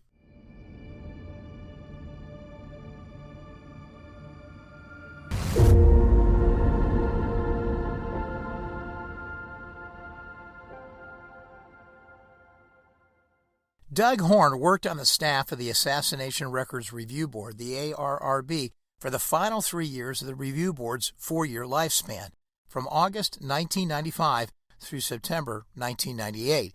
He was hired as a senior analyst on the military records team, and he was later promoted to the position of chief analyst for military records, that is, the head of the military records team for the ARRB. Horne was not only involved in the location and release of U.S. military records on Cuba and Vietnam policy from 1961 through 1964, but he played an integral role in conducting both unsworn interviews and formal depositions of witnesses to and participants in JFK's autopsy at Bethesda Naval Hospital. And he was also involved in joint efforts between the ARRB and Kodak to both digitally preserve the photographic images of the autopsy and to conduct an authenticity study of the Zapruder film in the National Archives. He was an Ohio State University grad who majored in history. Horne understood a little about the military, too. He served as a junior officer in the U.S. Navy for 10 years, followed by 10 more years with the Navy as a civil servant in an anti-submarine warfare program. No doubt it was an important experiential element of his background in his role at the ARRB. Horne made a final revision to an internal memo dated June 2, 1998, almost 2 years after he wrote his initial draft. The subject line reads simply, questions regarding supplementary brain examinations following the autopsy of President John F. Kennedy. It was a purposeful drafting of that subject line to put the S for plural in parentheses at the end of the word examination. Some of what follows is selected verbatim reading from the memo, which, by the way, is over 30 pages long, so we can't read the whole thing here. And it's a complicated maze of information, a maze of which would be easy for any of us to get totally lost in. What I am going to try and do is extract the more important aspects and arguments contained in the document and try to present them here in a bit more simplified fashion. And that includes some portions of the memo itself when doing so. And you can be the judge of how well the translation goes, as I have posted the full copy of the Doug Horne memo in its entirety on our podcast website at www.podcastjfk.com under episode 83. Hope you have a minute to peruse the details. And once I do all that, then, finally, at the end, we'll pivot to certain elements of the audio testimony of John Stringer. Even though some of his testimony is conflicting, he, too, had a hard time believing that certain of the autopsy photos of the brain Those in the official collection are ones that he took, and thus may have been taken by someone else and not authentic. So here we go. And again, this is the final revision dated June 2nd, 1998, of the memorandum for file written by Doug Horn entitled Questions Regarding the Supplementary Brain Examinations Following the Autopsy on President John F. Kennedy. The memo's opening remarks are a good summary, and I'll read them verbatim to you now. A review of HSCA records coupled with attempts by ARRB staff to clarify the record of President Kennedy's autopsy by interviewing and deposing witnesses and by studying the chain of custody, the autopsy protocol, and autopsy photographs and x-rays. Well, all that has revealed a pattern of circumstantial evidence indicating that two different brains may have been examined subsequent to the completion of the autopsy on the body of John F. Kennedy. Corroborating evidence in support of the hypothesis that there were examinations of two different brains about 1 week apart, each of which was represented to its audience as the brain of President Kennedy, has accumulated as the ARRB staff has proceeded in its work, and as a result, the author feels it is time to place the hypothesis on record. The implications of two such events having taken place, and specifically in such a manner that one of the two examinations must have been a brain which was not President Kennedy's, but which was knowingly represented as such, are of obvious importance and would be difficult to overstate. The goal of this memo, however, will be limited primarily to simply marshaling and exposing the circumstantial documentary evidence which indicates that two separate brain examinations, both supplemental to the autopsy on the body of President Kennedy, may have occurred about 1 week apart in late November 1963, contrary to the official record as it has heretofore been presented to the American people. Horn believes that the first brain examination, which he labels Brain Examination Number 1, took place approximately Monday, November 25, 1963, stating that a large body of evidence of support for that date of the first review. And it's the review that probably included the president's brain. I'll enumerate the most important supporting facts and details surrounding exam number 1. Item number 1. Dr. Boswell, in his sworn testimony, indicates that the brain was examined 2 or 3 days after the autopsy. Number 2. Dr. Boswell also indicates that himself, Dr. Humes, Dr. Carney, and a couple of technicians were present. Number 3. In testimony, Boswell was unsure whether the brain had undergone a serial section. That's odd, isn't it? Well, that he couldn't remember something like that. Keep that top of mind as we conclude on all of this. Number 4. Now, this is where Stringer comes in, and initially it's his HSCA interview conducted by Andy Purdy. Stringer recalled that Humes and Boswell were present along with him at the brain examination. Stringer was interviewed twice, and in the initial interview he indicated that the brain was sectioned, but he didn't specify how, and it seemed to imply, based on Doug Horn's interpretation, that it was a serial sectioning. Yet, during Stringer's second interview, he said something different. Something to the effect that perhaps, although the doctors did cut some pieces from the brain, they did not section serially. Oh well, we'll get back to that in a minute. It appears as if Mr. Horn has experienced some of the similar problems with Stringer's testimony that we've already heard so far in what has already been presented by Stringer. Number 5. Horn cites a JAMA article published on May 27, 1992, on page 2800, where the author of that article quoted Dr. Humes as saying that the family, meaning the Kennedy family, told me that they wanted to inter the brain with the president's body.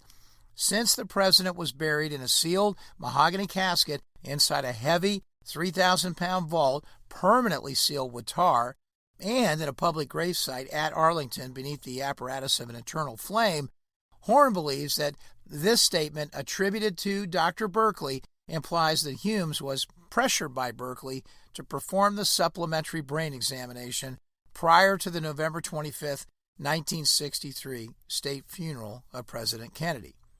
Item number 6, L.C. Clausen was the secretary for Admiral Galloway. You'll recall Admiral Galloway from our prior episodes. It seems Miss Clausen typed up the original autopsy report on a Sunday, that is, November 24th, and then typed up the supplemental report, and I quote, a few days later. A few days after Sunday, November 24th, 1963, that is. Horn points out that the supplemental autopsy report that's been around as a piece of evidence for many years contains a handwritten date on it of December 6, 1963. And apparently, for many years, assassination researchers believed that this December 6th date was the date of the actual supplemental autopsy. Based on the work done by the JAMA article author Dennis Breo, it appears as if the December 6th date was actually the date the report itself was transmitted and not the date the supplemental autopsy was conducted. Item number 7. On February 13, 1996, Dr. Humes gave a deposition to the ARRB, and it was generally supportive of the Boswell and Stringer recollections of a brain exam shortly after the autopsy. Number 8. In that deposition, Jeremy Gunn asked Dr. Humes if any sections had been taken out of the brain. He would answer, and I quote, "Not at that time. We did take certain sections a day or two later, whatever it was from the location. We didn't divide the brain like we often do. You know, we often make a so-called bread loaf type incision, but we didn't do that with this brain because the next thing you know, George Berkeley wanted it. We might have gone on to do that, but when he came and said that they wanted the brain, fine, you know, I'm not going to argue about it." Listen to that one closely. It might be perjury. Number 9, Gunn would go on to ask Humes more specifically, did the examination of the brain happen within 1 or 2 days of the original autopsy date? And Humes said, yes, shortly after. I can't tell you what day now. Item number 10, during the deposition, Humes would actually have 2 recollections about the date of that event. First, thinking that it took place 1 or 2 days after the original autopsy, and then subsequently testifying that after thinking about it, first thinking that it took place 1 or 2 days after the original autopsy, and then subsequently testifying that after thinking about it more, he believed it took place shortly about 2 days after the protocol was delivered to Berkeley on Sunday, November 24th, 1963, the protocol being the original autopsy report. That would put the date on or about Tuesday. What does all this mean with Humes? It means that Humes might be saying that the examination of the brain probably took place on Monday or Tuesday, the 25th or the 26th. And those dates coincide nicely with the timing that L.C. Clausen indicated related to when she typed up the supplemental autopsy report. Her recollection of a Sunday typing on November 22nd for the original autopsy report and then typing 2 or 3 days later of the supplemental report. That would put a couple of days between the supplemental exam, which Horn believes likely happened on Monday the 25th, and her typing of the report on Tuesday the 25th or Wednesday the 26th. Number 12. The president's official state funeral happened on Monday afternoon, November 25th, and so, given the pressure by Admiral Berkeley to have the brain back so that it could be interred with the president, makes it likely they expedited the review of the brain and completed the work on Monday morning before the funeral. Item number 13. Finally, Dr. Boswell's deposition on February 26, 1996, to the ARRB somewhat nails all of this down. Boswell testified with some certainty that the supplemental brain examination occurred on Monday, November 25, 1963, and he also testified that he believed Dr. Humes relinquished the brain to Admiral Berkeley on that same day, Monday.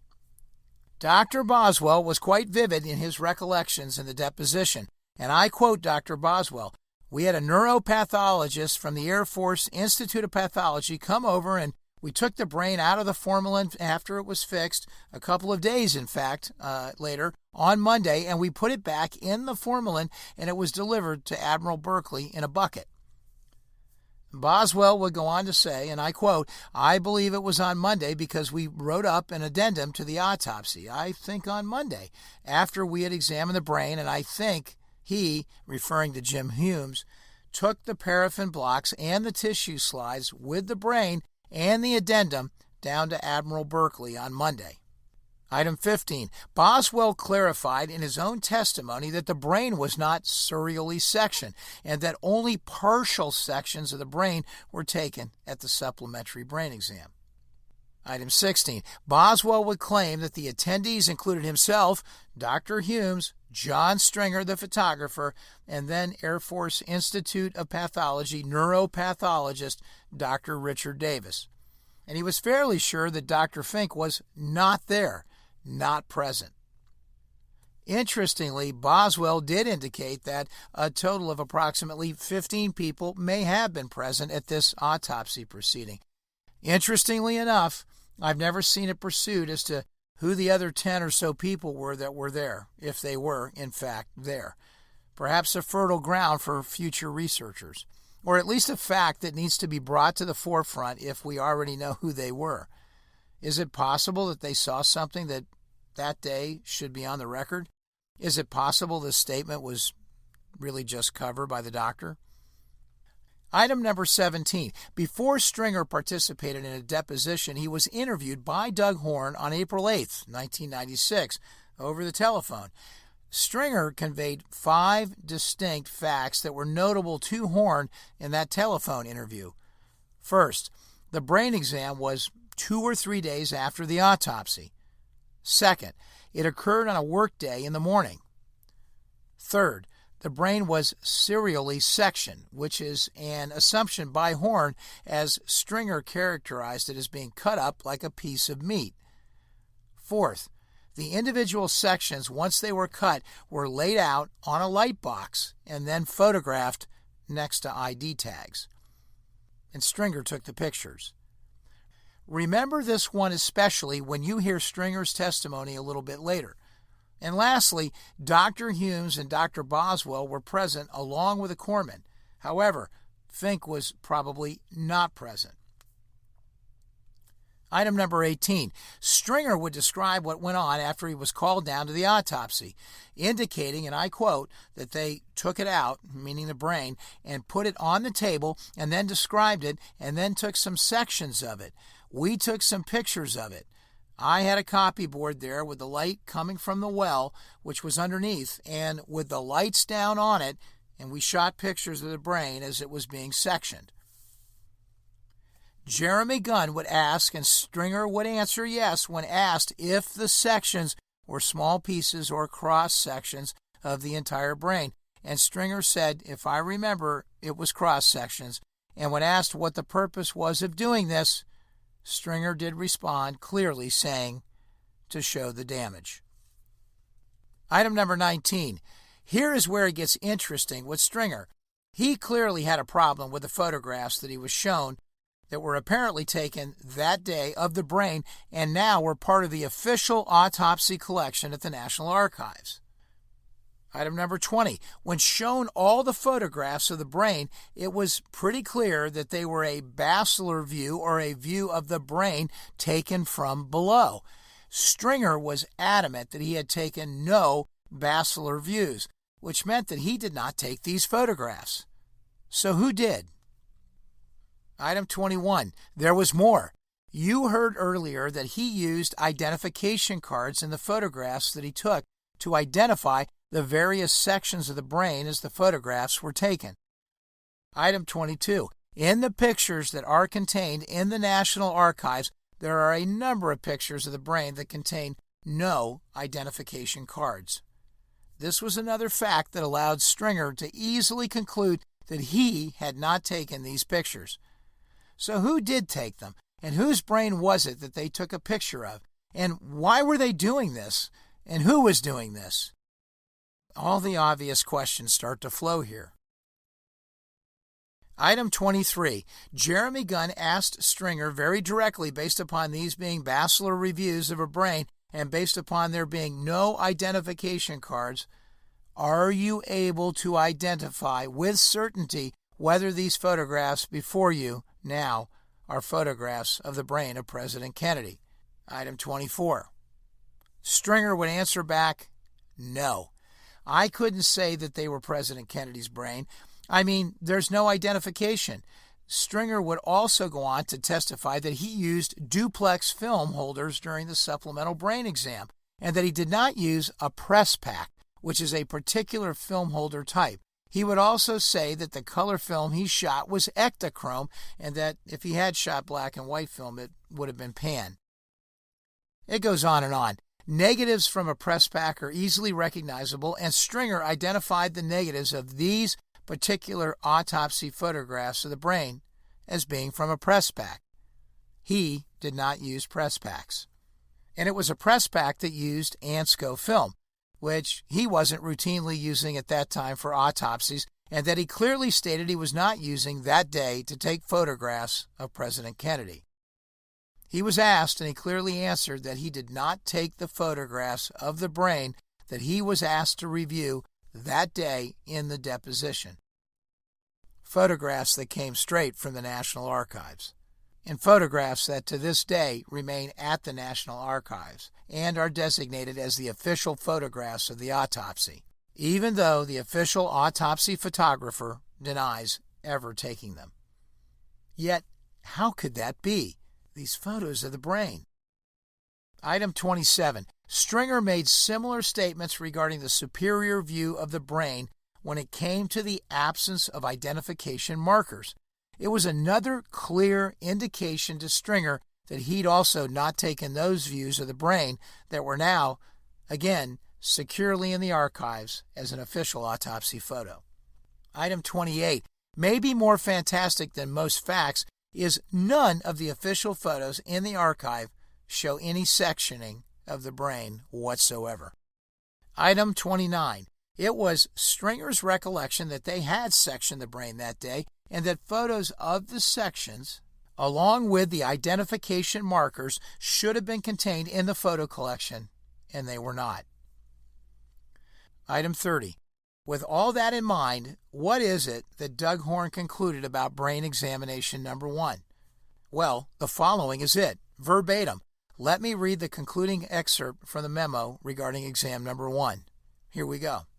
This apparent event, that is, the initial brain examination, probably took place on Monday morning, November 25, 1963, based on Robert Kennedy's insistence that the brain be interred with the body, and in the context of a Monday afternoon state funeral, and Boswell's firm recollection in his ARRB testimony that Monday was the day of the brain examination, coupled with the Boswell and Stringer recollections recorded by the HSCA of a brain examination 2 or 3 days after the initial autopsy, and then Hume's ARRB testimony that the brain exam took place after he returned the protocol to Berkeley on Sunday. All of this argues strongly for Monday as the most likely date by far for this event number 1. Tuesday seems less likely since the chance to inter the brain with the body had passed, and a Tuesday brain examination does not fit the HSCA recollections of Boswell and Stringer of a brain examination conducted within 2 or 3 days of the autopsy.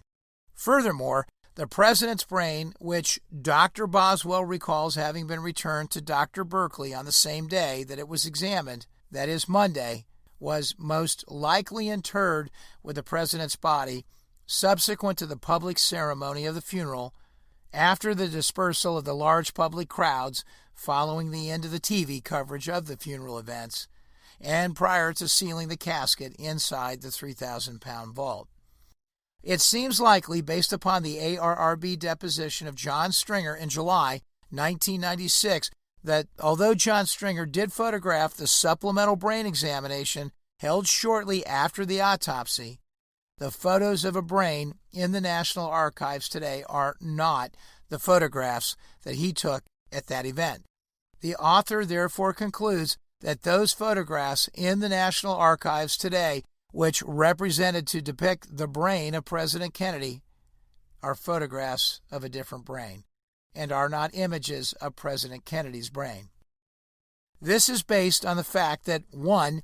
Stringer, Humes, and Boswell have always claimed that Stringer was the sole photographer at the brain examination, and 2. Stringer only attended one brain examination, and 3. Stringer feels reasonably certain he did not take the brain photographs that are now contained at the archives. It seems highly likely that Dr. Humes and Dr. Boswell and photographer John Stringer were all present at the first brain examination, and that Dr. Fink was not. Although Dr. Boswell told the HSCA in 1977 that Dr. Carney and probably Corman Mason were also present at the brain examination and subsequently testified to the ARRB in 1966 that Air Force Institute of Pathology neuropathologist Dick Davis and numerous others were present. Now, no other witnesses have yet corroborated these recollections regarding the presence of Dr. Carney and Dr. Davis. In fact, Doctors Carney and Davis have themselves both denied to the ARRB in unsworn interviews that they were present. Therefore, although it is possible his recollections of additional attendees are accurate, in the absence of independent corroboration, the author cannot treat these claims with the same degree of confidence as the presence of Humes, Boswell, and Stringer. The issue of who likely attended which brain examination will be discussed when we address brain examination number 2. Well, as I mentioned in the prologue, this is a really long little mini-series, and I think we're at a really good stopping point, and we can finish the rest of this episode up in episode 84. So, see you there. Thank you for listening to episode 83 of JFK, The Enduring Secret.